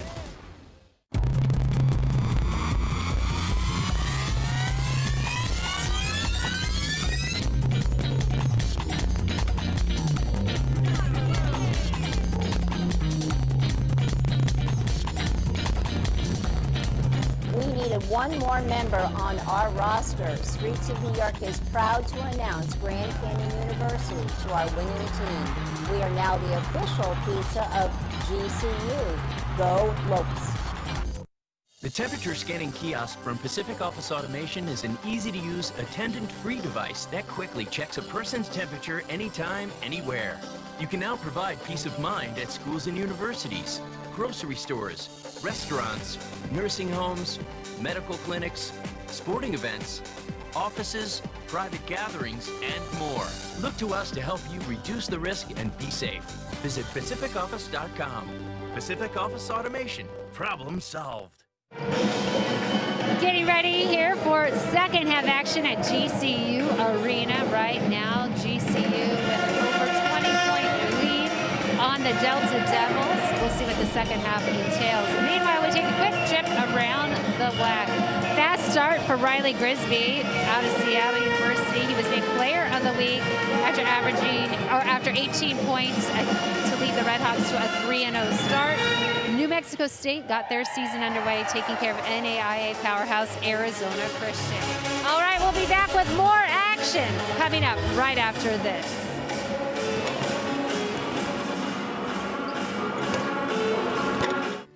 When life seems uncertain, there's one credit union that provides both dollars and cents. Copper State Credit Union. With solutions that focus on our members, you can take advantage of competitive rates, free cashback checking, and local attentive service. Uplifting our community is a standard we live by. That's why thousands of your Arizona neighbors rely on government. That's Copper State Credit Union. From reimagining the way you work to reassessing what you need, you've changed the way you do business. And now, so have we. With no annual contracts and flexible internet and voice solutions, you'll have what you need to get back to business.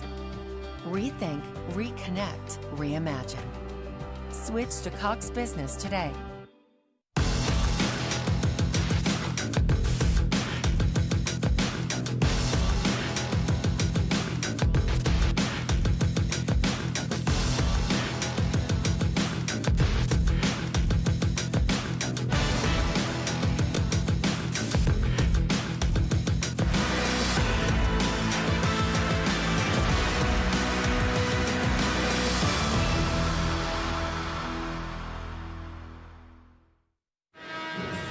Welcome back to GCU Arena, 48-26, the Lopes over the Delta Devils. Look, Scott, it's that chick from Frozen. Elsa, okay, I apologize. Elsa, I know her name now. The Grinch, Ron Burgundy. When are we going to get our cutouts, Barry? I don't know. I want to know who I need to take my complaint to. Well, me, you, and Jared, and Kate. In that order? Well, Kate before Jared, for certainly. I just, Kate I was just before going down the all of road us. here at the table, and I was like, oh my God, if I don't say Kate, she's going to kill me in the parking lot. Next to Charles Barkley. That's not Miley Cyrus, is it? Isn't it? Is that? Or maybe it's Hannah Montana? Aren't they one of the same? Yeah. Are they? Wow. Gonzo. Back to the action, folks. I want to cut out when I was like 240, playing for the Bulls my rookie year, flexing my biceps or something like that. Back when you were playing with Lindsey Hunter on Milwaukee. Yeah, that's 20 years ago as well. Good. Blackshear to Dixon. Freya puts up the 3 ball. Oh, money! I was just looking at the stat sheet at halftime and saying, this guy hasn't scored all night. He's been dishing the ball out. He's got 4 assists. Led the team at half, but he called his own number that time and says, I got to get one to go. Good to see Oscar in the scoring column, driving off the side of the bucket. Good defense. Excellent defense. Really slid those biscuits, forced them into a real tough shot. Going inside again. Kick back out, Labor. Makes the pass. Yeah. Dixon drives underneath.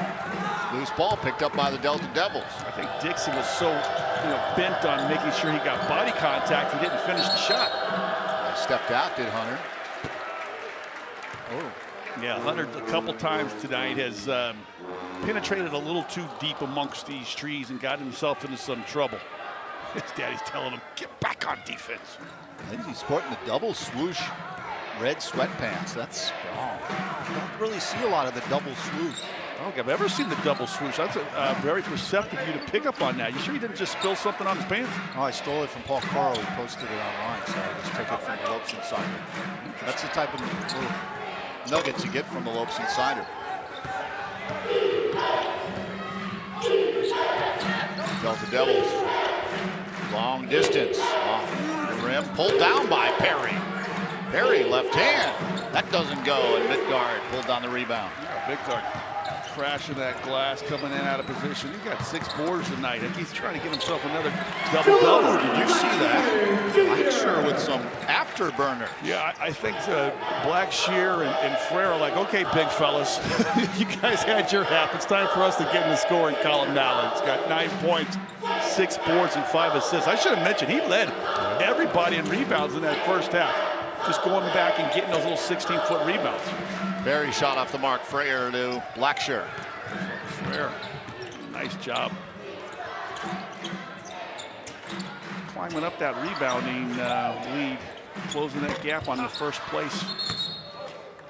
Dixon's errant 3 up over the top. To Charway. Talking to athletic director Jamie Barnes. Saw him on the pregame show. Scanning everybody's temperature. You see that? He had the temperature. Did he really? Had the gun out on him? Yeah, he had the gun out. we get our temperatures checked every time we come in the building. Yeah. Lopes on a 23-2 run dating back to the first half. Mississippi Valley State. Now, they didn't get much in the first half inside, but now it just seems like here in the second half, they're getting a little tighter, just bombing away from the outside. Wow, Midgard. I mean, he's just like a Mack, like I say, a Mack truck down there, against a bunch of Volvos, and Lindsey Hunter, seeing what I'm seeing, unhappy, slamming his clipboard on the ground. Just do too much Midgard down low. That's just too easy. Open up to near a 30-point advantage here. Speaking of maybe the photo you take for the cutout, the Bucks with Lindsey Hunter on the team. Is George Karl your coach? Yes, sir. Yeah, we have a good staff. George Karl's coaching. Oh, look at that. Okay, look at Williams 42. down there. Yep, Great number. My front row daughter's sitting soccer down. number. Yeah, okay, there we go. Yep, number 42. I don't know why I'm sitting so low. It's almost like I need a booster seat to get up higher or whatever. That's Joel Prisbilla on my left. Well, excuse me, on my right. And then Mark Pope was on my left there, who was coaching Utah Valley for a number of years. So, a couple guys off of that squad. Now he's at BYU, and then Lindsey Hunter, of course, coached the Suns, and now he's coaching Mississippi Valley State. So, I coached as assistant for Milwaukee. So, with George, Terry Stotts, who's gone on to be the coach of the Portland Trail Blazers. Mike Tebow, who was won a WNBA championship, was on the coach on that squad as well. So a lot of coaches come out of that team there. Yeah, Priscilla, he looked a little meaty on that shot. He looked a little dwarfed. How about Kate? You got anything on this, Kate? Well, yeah, because, you know, our astute producer, Gregson, he sent out to the Bucks to try and get that picture, and the PR department got back to us right away. And one thing that stood out to me on that email is it complimented how great you both were with the media, and that stands out to me, Scott Williams. I know you're great to me now because we're on the same team, quote unquote, but I'm glad to hear that as a player, both you and Hunter were really gracious with the media, gave your time.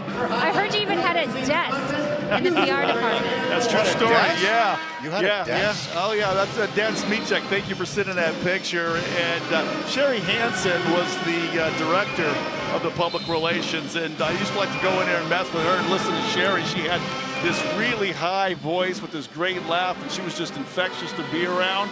So I would hang out with them sometimes before practice or after practice, and they were like, "You're in here so much, we got to get you a desk." So they set me up, got me a desk. Yeah, got me. I used to have to staple, and they had my own little name tag and everything. They put it on, you know, masking tape, but that's all right, still counted. That's a bucket from the Delta Devils. Yeah, mission. Message received that time by the Devils. Coach Lindsey Hunter telling those guys enough of this bombing out from the outside. Drive the ball to the basket. In and out they go. Labor all the way over to Dixon, down in the corner.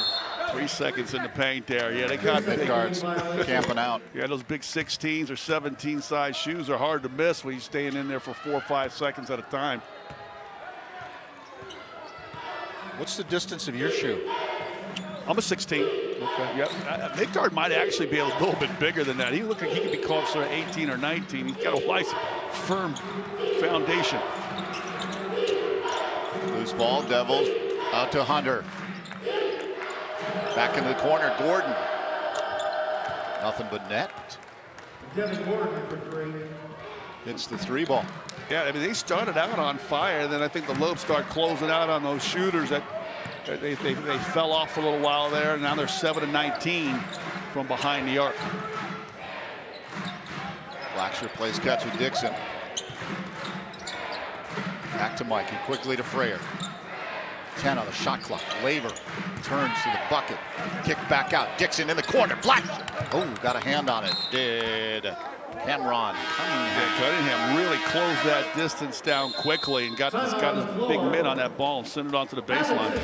We'll take a timeout with the Lopes on top 55-31. We'll be back at GCU Arena right after this. It's the 20th anniversary of Operation Santa Claus. We've been feeding families and making kids happy for 20 years. 2020 has been tough for everyone. More kids, more families need your help this year. In celebration of 20 years, please donate $20 or bring donations to Sanderson Ford, Sanderson Lincoln, or the UPS store nearest you, and you might just win a new F-150 truck or a Lincoln Corsair. Donations benefit local charities only. For more info, go to givetotheclaus.com. It's time to get away. It's time to escape.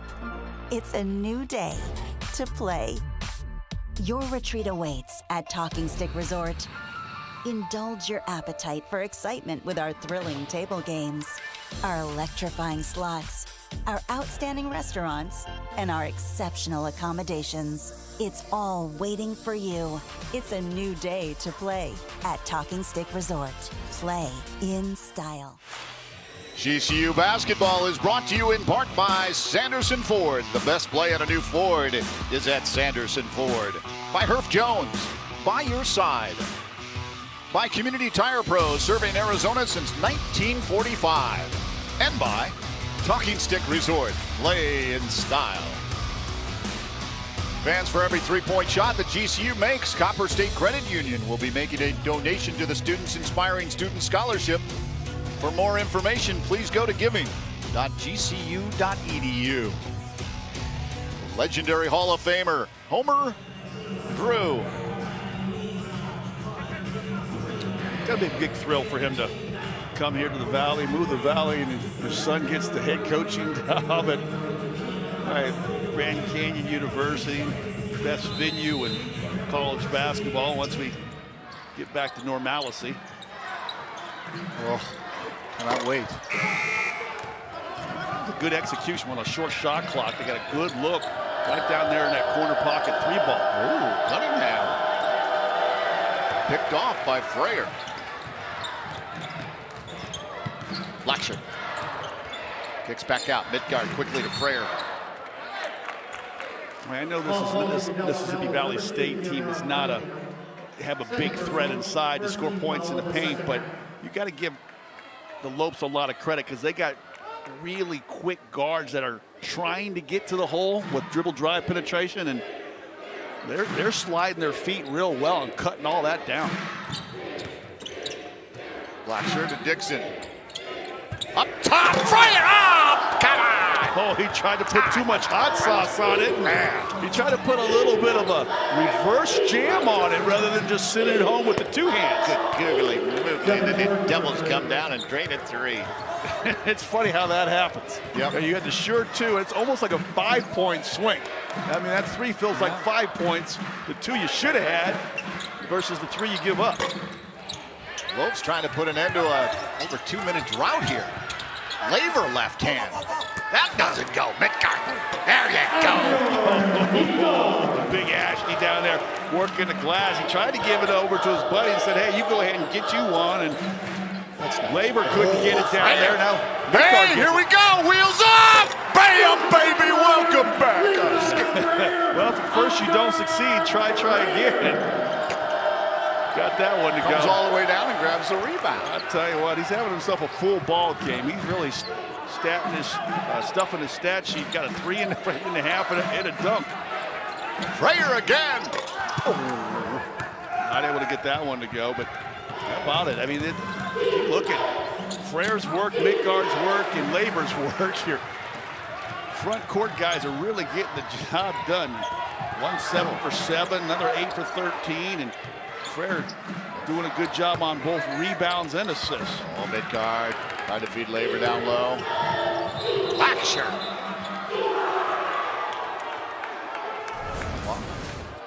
Yeah, the miss was spectacular on the dunk. He was up so high, I don't know if the rim kind of got in the way of his head and he almost dunked his own head. And then this one here, I love when those guys, that's one thing I could never do is really put that ball way out away from my body before I slammed it home. I had bad shoulders. I was always trying to protect my shoulders out there on the floor, but I love that one there. Just bring it back behind your ear hole and then send it home. Sweet play of the half brought to you by Sweet James. Frayer, 5 points, 3 boards, 4 assists. Hunter. Dave McLaughlin up for Blackshear. 13.5 to go, second half. Sean Miller Moore. Jaden Stone in the corner for 3.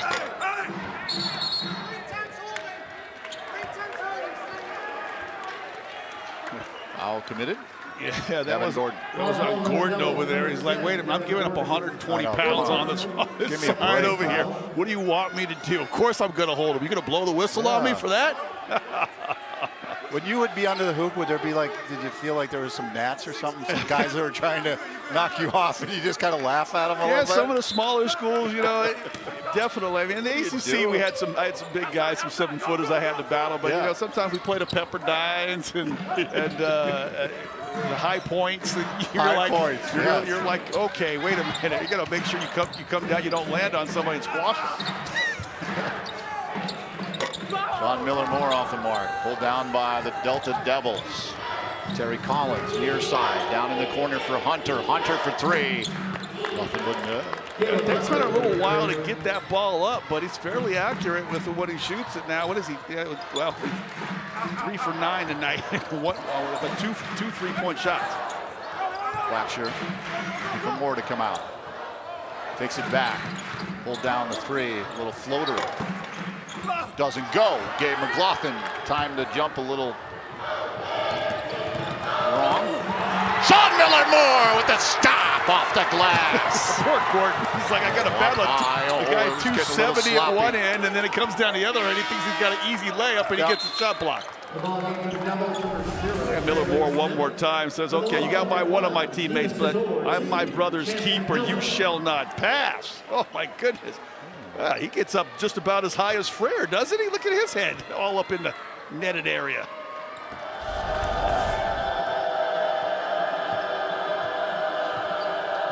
Whips up by 22. Smith.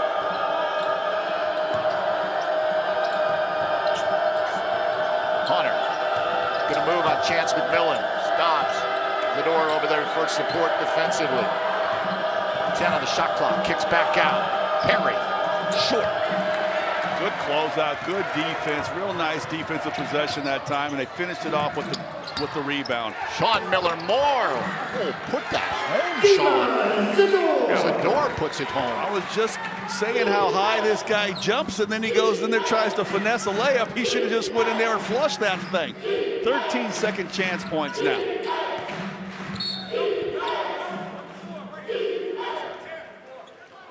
Foul on the Lopes. Timeout on the floor. 61-37. How about Oscar? Damn.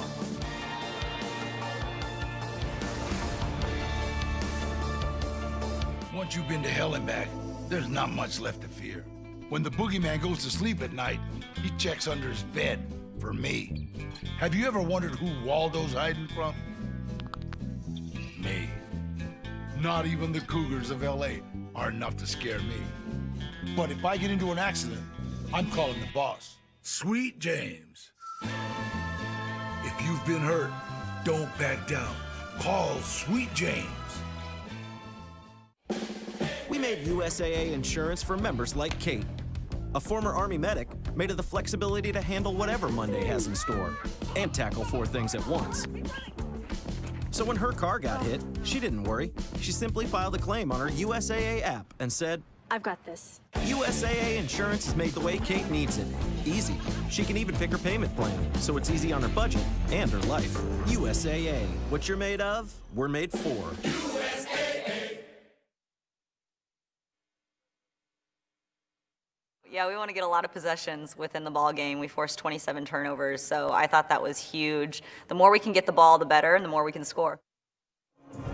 Walking the talk, 35-year-old head coach Molly Miller helped tip off the women's basketball season last Friday, making quite the statement in her GCU coaching debut, setting a Division I scoring record with a 93-72 finish over Weber State. Miller comes to the Lopes from Drury. The past 2 years, she claimed a 67-1 record for back-to-back honors as the NCAA Division II Coach of the Year. It was 29-10 in the first quarter, and they just kept it going. Here's a look at the women's upcoming schedule. Loyola Marymount in the house on the 5th. Northern Arizona and the Lumberjacks coming on the 9th. And then the team will head to Southern Utah on the 12th. And I'm looking forward to, in the new year, guys, that we will also be covering some women's basketball games right here on Fox 10 Extra. But I don't know, that's an impressive starting. But if you do that in your first game, Coach, we're going to expect a lot more of that, right? That's right. Yep. Laura Piera and some of her teammates at the game tonight. Can hear more from Coach Miller tomorrow on center court with the Lopes. Fox Sports Arizona, 4 p.m. Along with Coach Drew. That was really nice the way they set up that triangle down on that left side. Good job by Gabe grabbing that ball and his powering it to the bucket for an easy layup. That's one of the rare fouls the Lopes have committed on the drive that time. And just because there's a little bit of a size advantage, Glothen out there trying to slide his feet with a smaller offensive player. Inbound by the Delta Devils. Lopes 16 assists in the game, 42 points in the paint. Perry.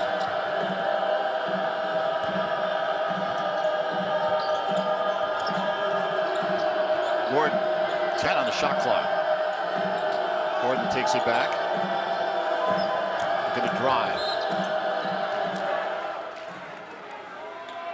Stone called. Foul called on the Lopes number 22, Jaden Stone. First personal, 4th team foul.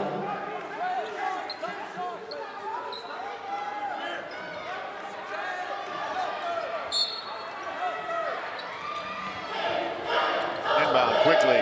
Cunningham puts it up off the mark. Zador leaves for Chance McMillan. He looks right. Stone takes it back. McMillan to his left. Sean Miller-Moore comes back out. Far side. McMillan back to Sean Miller-Moore. They play catch. Yeah, I've been going against the zone defense. It's got them a little discombobulated here offensively as to where they're supposed to be. Now they finally get a full punch into the interior. Zador almost lost it. Gordon active there. Miller-Moore in a lot of traffic.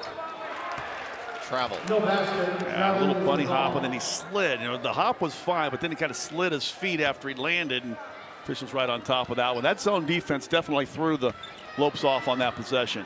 They haven't faced much zone so far early in this season. 12 turnovers by the Delta Devils.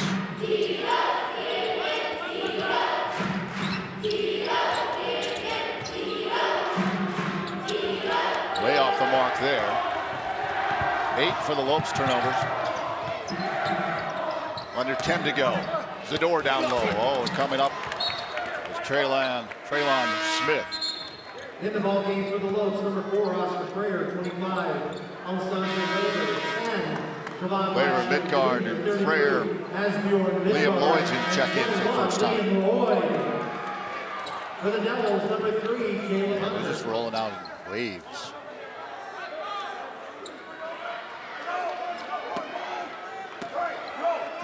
Blackshirt inbound. Midgard to Freyer. Blackshirt in control. Waves Lloyd down. Cross baseline. Laver, top of the key. Turning left-handed in. Well, it wasn't pretty, but they got the ball where it needed to be. You got to attack the inside of a zone defense. If you just move the ball around the perimeter and don't get any punch, it's easy for the defenders to recover. But you punch it inside like that, and good things will happen. 9 of 14 from the field for Alessandro Laver. Trouble on Midgard. A couple of turnovers here by the Lopes.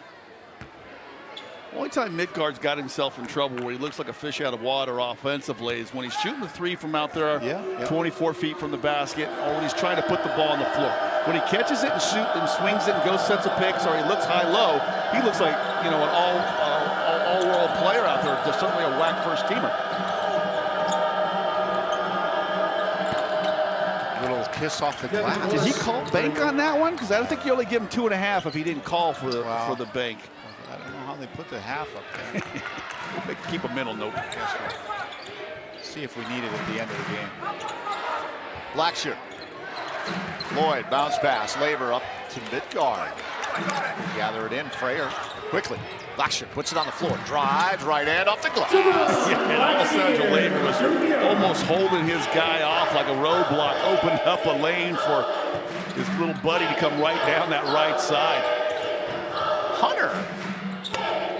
In and out. I notice Hunter's got a little funky rotation on his ball when he shoots it from behind the arc there. It's almost not quite a side spin, but doesn't spin end over end like a normal shot you would like that one. That sure stops, pops. 29-point advantage now for the Lopes. So this is one of those ones where pretty much I think at some point in time here in the next minute or two, Coach Drew's going to empty his bench. 13 for Blackshirt.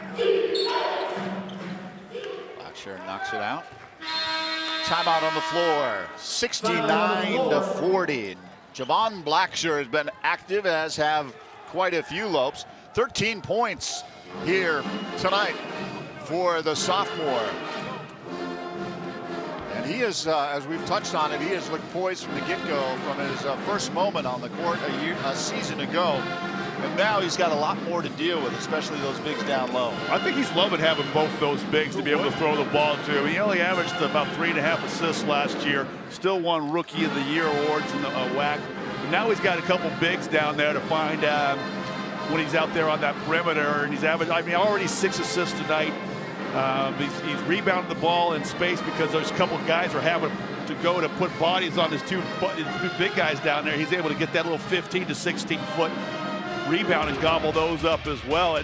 He's just constantly active motion. It's a good thing for Coach Drew to be able to have a player like that can run the show and knows how to get the ball to his bigs. And even when he's not getting an assist, he's making the smart pass that leads to an assist. They call that the hockey assist, Barry. I don't know if you know that term. I do know that.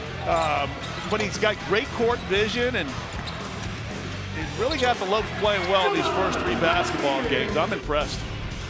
Gordie Howe hat trick, you know about that too, huh? Goal and assist in the fight. I had not heard that one. How about that? Question mark, question mark, question mark on Saturday. Yeah, COVID issues with the opponent that was originally scheduled, being Prairie View A&M. So as was with Benedictine and what we are currently experiencing like no other time period in our entire life. They're scrambling right now to find that opponent, and please keep your eyes on GCULopes.com for all the updated information, as well as Twitter and all the social media feeds as well. So yeah, I just do the app. I just go on the Lope app Nation every day. Yeah, that's where you watch the games too. Just hit the Lope Nation app. Lots of great stuff on there too. Trivia questions, all the GCU athletic information. Just download that GCU Lope Nation app. Long 3 attempt off the mark. The Green have backed away from Lord. In the corner, Lloyd. How about 3 for Liam? Nope. Cunningham trying to exchange threes. Who's going to hit the first one? Lopes are 1 of 9 from three-point land in the second half. Something about shot selection. Lloyd puts it down, bounce pass. Little floater, not there. Midgard, he'll put it home. That was a real nice dribble drive and a dish by Lloyd. He probably wanted his big fella to finish that off, so he's going to get credit for that assist. But look at Midgard. Once again, right around that basket. Lays that in. He's 8 for 8 tonight. He got 17 points. Look at that. Points in the paint. 48 to 4. Yeah, unfortunately, that's the problem with this Mississippi Valley State team. They give up 56 points in the paint on a nightly basis. Of course, when you're giving up 118 points a game, you're going to give up a lot of points in the paint as well. Blackshear. Lloyd up over the top. Ooh, foul committed by Devin Gordon. Powder Springs, Georgia. We're talking about what would be good numbers for those two bigs. I mean, you think sometime if they get some between 25 and 30 points and somewhere between 18 to 20 rebounds between the two of them, that would be a good night. Well, I mean, let's look at this tonight. They got 37 points and they're sitting on 19 rebounds. So obviously Mississippi Valley State is not going to be what they'll see in the Western Athletic Conference, but their minutes have been shorter tonight because they've been playing so many people. Yep. But that's where you want them to see them do. Very effective.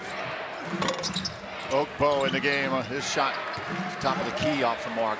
Rebound pulled down by Dixon. Yeah, Zador kept that aligned with his length.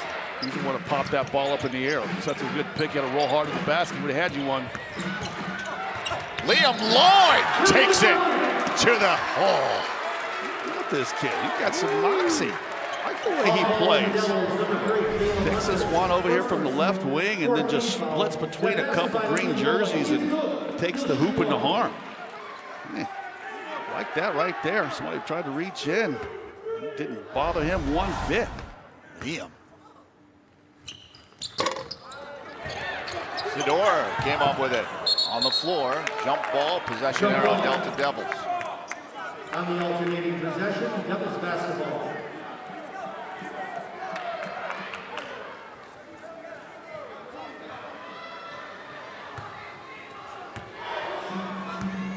Lopes plus 23 rebounds.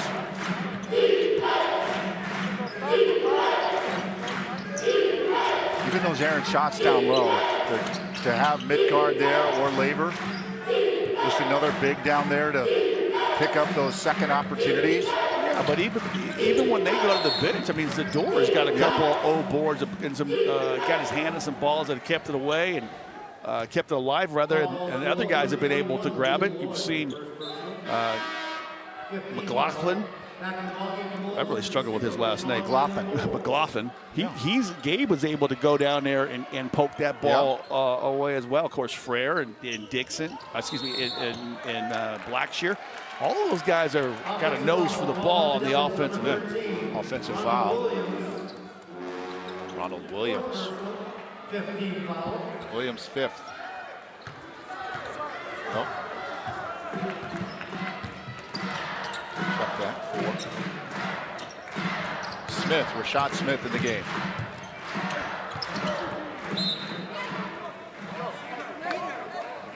You got Bryce Oakpole back out there now. You got Smith out there. I think this is all the starters are going to be able to take the rest of the evening off, obviously, and let these guys are going to see as many minutes this course of this season get some action.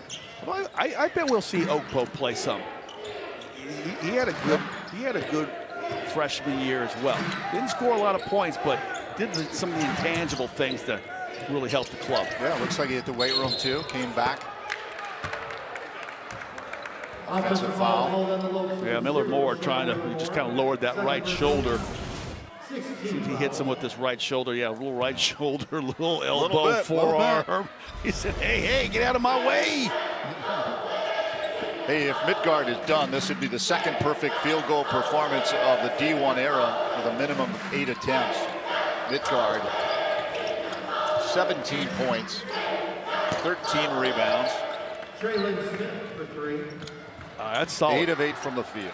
Yeah, anytime you get a double-double, I don't care who you're playing against. It could be a high school ball club, and that just shows your activity and your willingness to go out there and compete.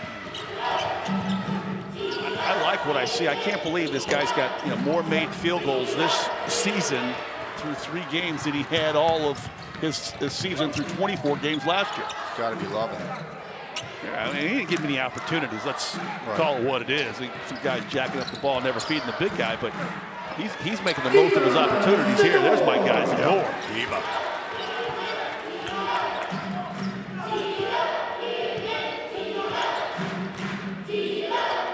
Folks who follow Wichita State have been following the likes of Ashbourne, Midgard, and his performance here up high, a little off the mark. And Liam Lloyd trying to get the Oakpole, but in the ball game for the Devils, number 21. Midgard's like, what were you doing? Got that strange look on his face, like, hey, let's not get sloppy here. Got 4 minutes left to go. We're gonna make sure we have a nice, good practice tomorrow. Don't do anything to make Coach Drew mad.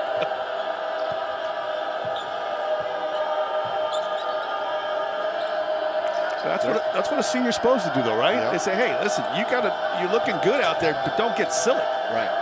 Keep playing hard. Don't do anything too risky.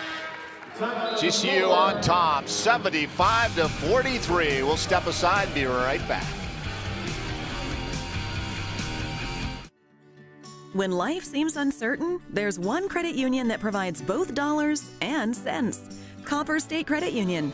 With solutions that focus on our members, you can take advantage of competitive rates, free cashback checking, and local attentive service.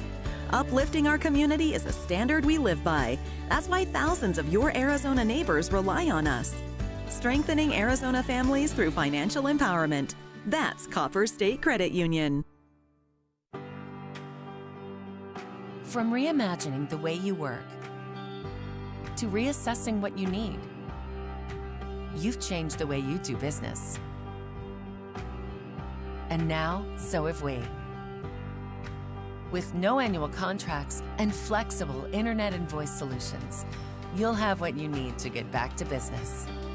Rethink, reconnect, reimagine. Switch to Cox Business today. Lopes well on their way to starting the season 3-0, 75-43 over the Delta Devils. Keep tabs on the most points in GCU history. Alessandro Lever currently just 13 back of Doug Baker. Bayard Forest, the legendary Bayard Forest, 2,195 points. How about Doug Baker, though? Of course, the Baker name is one in which is quite familiar with the history here at Grand Canyon University. Doug Baker, the father of longtime athletic director Keith Baker.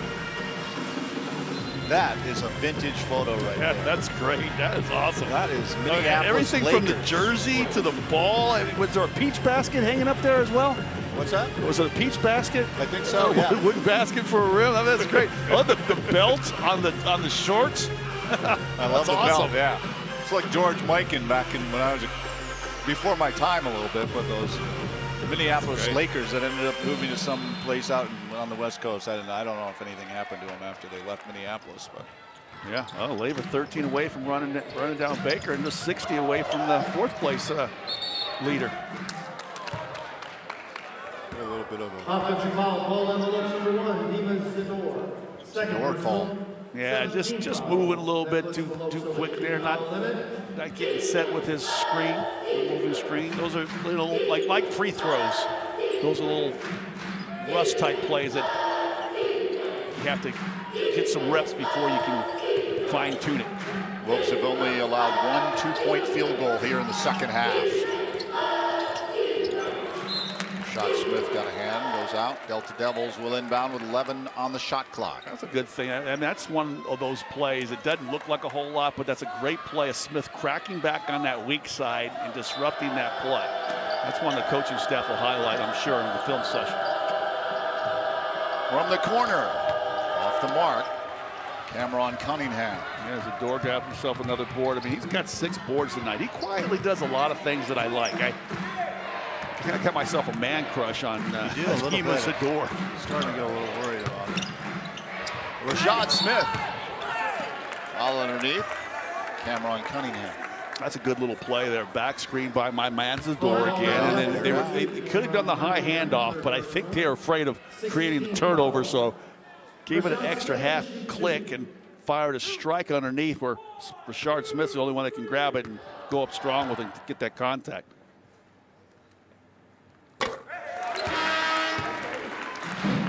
Well, Jared Martin used to be your guy, so I mean, maybe you need a new guy. every color guy's got a one favorite player out there. You're not supposed to play favorites, but I think Martin was because I loved his hustle. He's a dirt worker, hard hat, lunch pelt guy. Plus, he had the best number in sports, number 42. My old jersey number. Yeah. So he had 2 things working for him. Smith.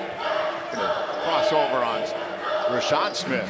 Long distance there by Terry Collins. Yeah, Collins, he's like, I was struggling. He was just 2 for 9, gets his 3rd field goal on that one, but he got himself in double figures now with 10 points. 2.5 to go. What's it like? Because couldn't a game kind of get away, get a little sloppy? Kind of, as a coaching staff, do you? Oh, they're still coaching them up. They're still coaching up. Coach Drew, Coach Sheeling over there. This guy's got a lot of experience on that bench. They want these guys to play the right way. Wow. Now that was impressive. Was that Smith again? Flying in there. Offensive rebound. And then had the body control to not even come down with it and then put it up off the glass. 21 second chance points for the Lopes tonight. They're just feasting on that O glass. And the depth on this bench allows these players to roll out, and they have legs and energy. Zador with the rebound. He's taking himself. Who but a hard for Dima? Dima, your guy. Yeah, he loves it. I tell you what, he was fighting to keep that ball alive. His teammates love it too. Look, he doesn't get this one here, and then that's the one before by Smith. That was beautiful. And then he got this one and just splits between 2 green jerseys and gets it up off the glass. I love that right there. He got that look like, whoo, I tell you, I worked really hard to get some points down there with 6 points, 7 boards, and you make that free throw, knock the free throw down. So one thing we haven't seen a lot of is a lot of free throws going in for the Slopes team tonight. Just 5 for 15 from the line. Definitely something they need to work on. Yeah, I was saying Midgard needs to shoot 100 free throws every day. I think the entire team needs to shoot some free throws. That was a long distance Collins bomb. again. Collins getting hot here at the end of the game. Leading the Devils in scoring. A quick timeout to just stay out there and just try to make a substitution. Rafe wanted to get, Rafe Curtis in the basketball game so he can get more than just a few ticks on the clock, give him a full minute plus.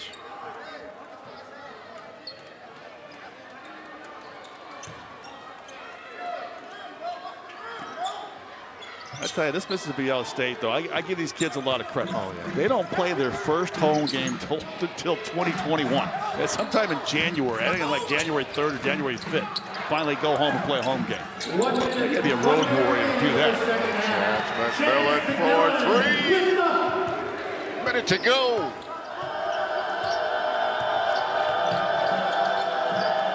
Smith, short. 12 Lopes have scored tonight. Again, the storyline continues. It was 12 last game. Yeah, 12 last game. We got Okpo and Gertis, two members out there that on the floor that haven't scored just yet. Isidore lost the handle. You got that one poked away. Yeah, you got that one poked away. If I'm Gertis or Okpo right here, Okpo's not out there, but Rafe Gertis has got to figure out a way to get one up. Is he going to attempt a 3? You know he loves a 3. That's the tray. Rashad Smith. Here he comes. Oh, he went away from him. In the corner. Oh, Rashad Smith. Yeah, if he had a 3 ball, he got 7 points. So, again, another bump off the bench. They had 47 points off of their bench on Saturday night. Now they got 31 points off their bench tonight. Loose ball, Rashad Smith. They're going to walk this one off. That'll be it. Lopes only allowed 1 2-point field goal in this entire second half. Now that's getting after it defensively. Good job by those Lopes. I think they're just too big, too strong, and they eventually wore the Delta Devils down to a nub. Lopes win. The Lopes are victorious to begin the Bryce Drew era. Perfect 3-0 on the season. 88-49 over the Delta Devils from Mississippi Valley State. Storyline continues. 17 for Midgard, 20 for Labor. Midgard with that double-double, 13 rebounds as well. Yeah, look at that. The rest of the team had walked off, but Lindsey was, they got his attention. He's joining the rest of the Lopes and the players and coaches for a post-game prayer at center court, which I think is a really cool tradition that they're starting here. I don't know if I'm supposed to talk over that or be quiet. Either, yeah. What's the etiquette? Kind of an intimate moment down there, you know what I mean? I really want to get someone mic'd down there. Right? See if we can slap a microphone on one of the assistant coaches or Coach Drew and hear what it is that they're saying. I'm sure they're wishing the other team well and travel, as they're going to be on the road for quite some time, for at least another month. Let's send it down to Kate Longworth. Thank you, guys. I am joined by the reigning WAC Freshman of the Year, Javon. It's looking good so far out there for the Lopes early in the season. But for you personally, how great does it feel, A, to be back playing basketball like this at a competitive level, but to have a year of experience under your belt to go out there now? It feels really good. Last year, I was thrown in the ocean with the Sharks, so it was a learning year for me. This year, I'm more experienced. I feel like my IQ has gotten better, so it's good. And COVID, obviously, the team got a late start, but how do you feel like you guys are gelling and coming together under Coach Drew? I feel like this is a whole new team. Our chemistry is different. Everybody loves one another. Everybody trusts one another. We trust the staff's process, so it's going to be a good year. What do you think the team can do? I would imagine the sky's the limit. On a game like tonight, you go out there, impressive offensive performance by all, but also keeping strong on the defense. Is that something Coach Drew is stressing at practices? Yeah, we know some nights we're not going to make every shot, so we have to play defense every night. If we can defend, our shots will come easier. And so far for you, you look at ease out there. It's not an easy game, but you make it look a little bit easy with your skill and talent out there. What's fueling your success early on? I've just been in the gym this summer, really working, trying to learn as much as I can, watching film. Like I said, my IQ, I feel like it's got really better. My jumper, my handles, it's just all around good. Well, you were great at interviews as a freshman, and you're even better as a sophomore. Thank you so much, Javon, for joining us. And as you can see, guys, a great finish here at GCU tonight. 88-49, the final. GCU making things happen both ends of the court. And we'll be back to talk more about this and wrap things up. Coming up on Fox 10 Extra. Don't go anywhere. We'll be right back.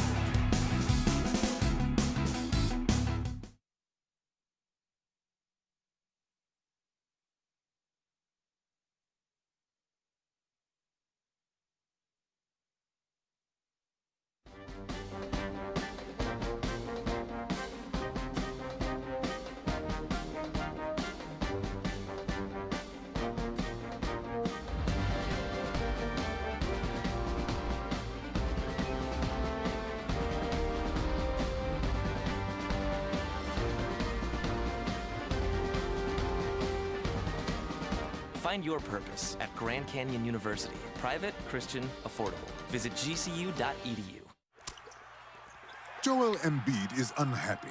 Like, really unhappy. Because the internet keeps using not-so-amazing GIFs to react to his amazing highlights. Mountain Dew presents the Joel Embiid Deserves Better Reactions GIF Collection. 88-49, the final score. Lopes victorious, a perfect 3-0 to start the 2020-21 season. Oscar Freyer saw some of the old Oscar coming back. Great to see that. As the Lopes with a big win, and again we seem to be a little bit repetitive about talking about the bigs here, but Ashbourne, Midgard, Laver, again the storyline here tonight. Yeah, I mean, just a dominant performance. I really like the way these guys are working well together around the basket, the inside-outside punch. I mean, you really could have got a couple different ways with a player of the game, and Laver had 20 points, and but Midgard, when the guy goes out there and he's 8 of 8 from the field, he gets 17 points and 13 boards, and he makes it look easy. That's your player of the game right there. But, you know, what he's doing so well is using his length around the basket to his advantage on both ends of the floor. I mean, 36 rebounds through 3 games. You can do the math on that to figure out what the average there is, Barry. You're smarter than me. But I like his high field goal percentage. He's very good at getting the ball in traffic, but finishing with power. Whether guys are draped around his shoulders, his arms, it doesn't matter. Nothing seems to bother him. He's got a little nasty to him. That's why I call him Big Ashley, because he's got a little bit of a nasty type of an attitude around the basket, like he will not be denied. Yeah, how about not being denied? Oscar Freyer, you know, he kind of epitomizes a little bit of what Javon Blackshear was telling Kate about it really being a team. The team chemistry has really improved this year, and you saw that unselfish play from Oscar Freyer early on here tonight. Yeah, didn't score, just was really moving that basketball and got himself 4 assists in the game. He was looking for his bigs to get off and knew where the strength was, and then knocked down a 3 in the second to start the second half. And when he started dishing, he was dishing that ball all night long, really. I mean, he had 3 of the team's first 4 assists just going inside and getting steals. I love this one right here, the little, back scratch and one-arm jam. 56 rebounds is a huge number, again with 20 assists in the game for the Lopes. On the paint numbers, 56-4. Let's revisit your 3 keys to the game. Brought to you by Sanderson Ford. Yeah, well, after a bit of a slow start, they really opened it up in that first half. They did not have that holiday hangover. I thought they did a great job. They shot 55%. They caused only 14 turnovers tonight, but the points in the paint. I mean, they were dominant of getting the ball and getting those second chance points and points off of turnovers, and really just only allowed 2 made field goals in the second half on 2-pointers. That's tremendous.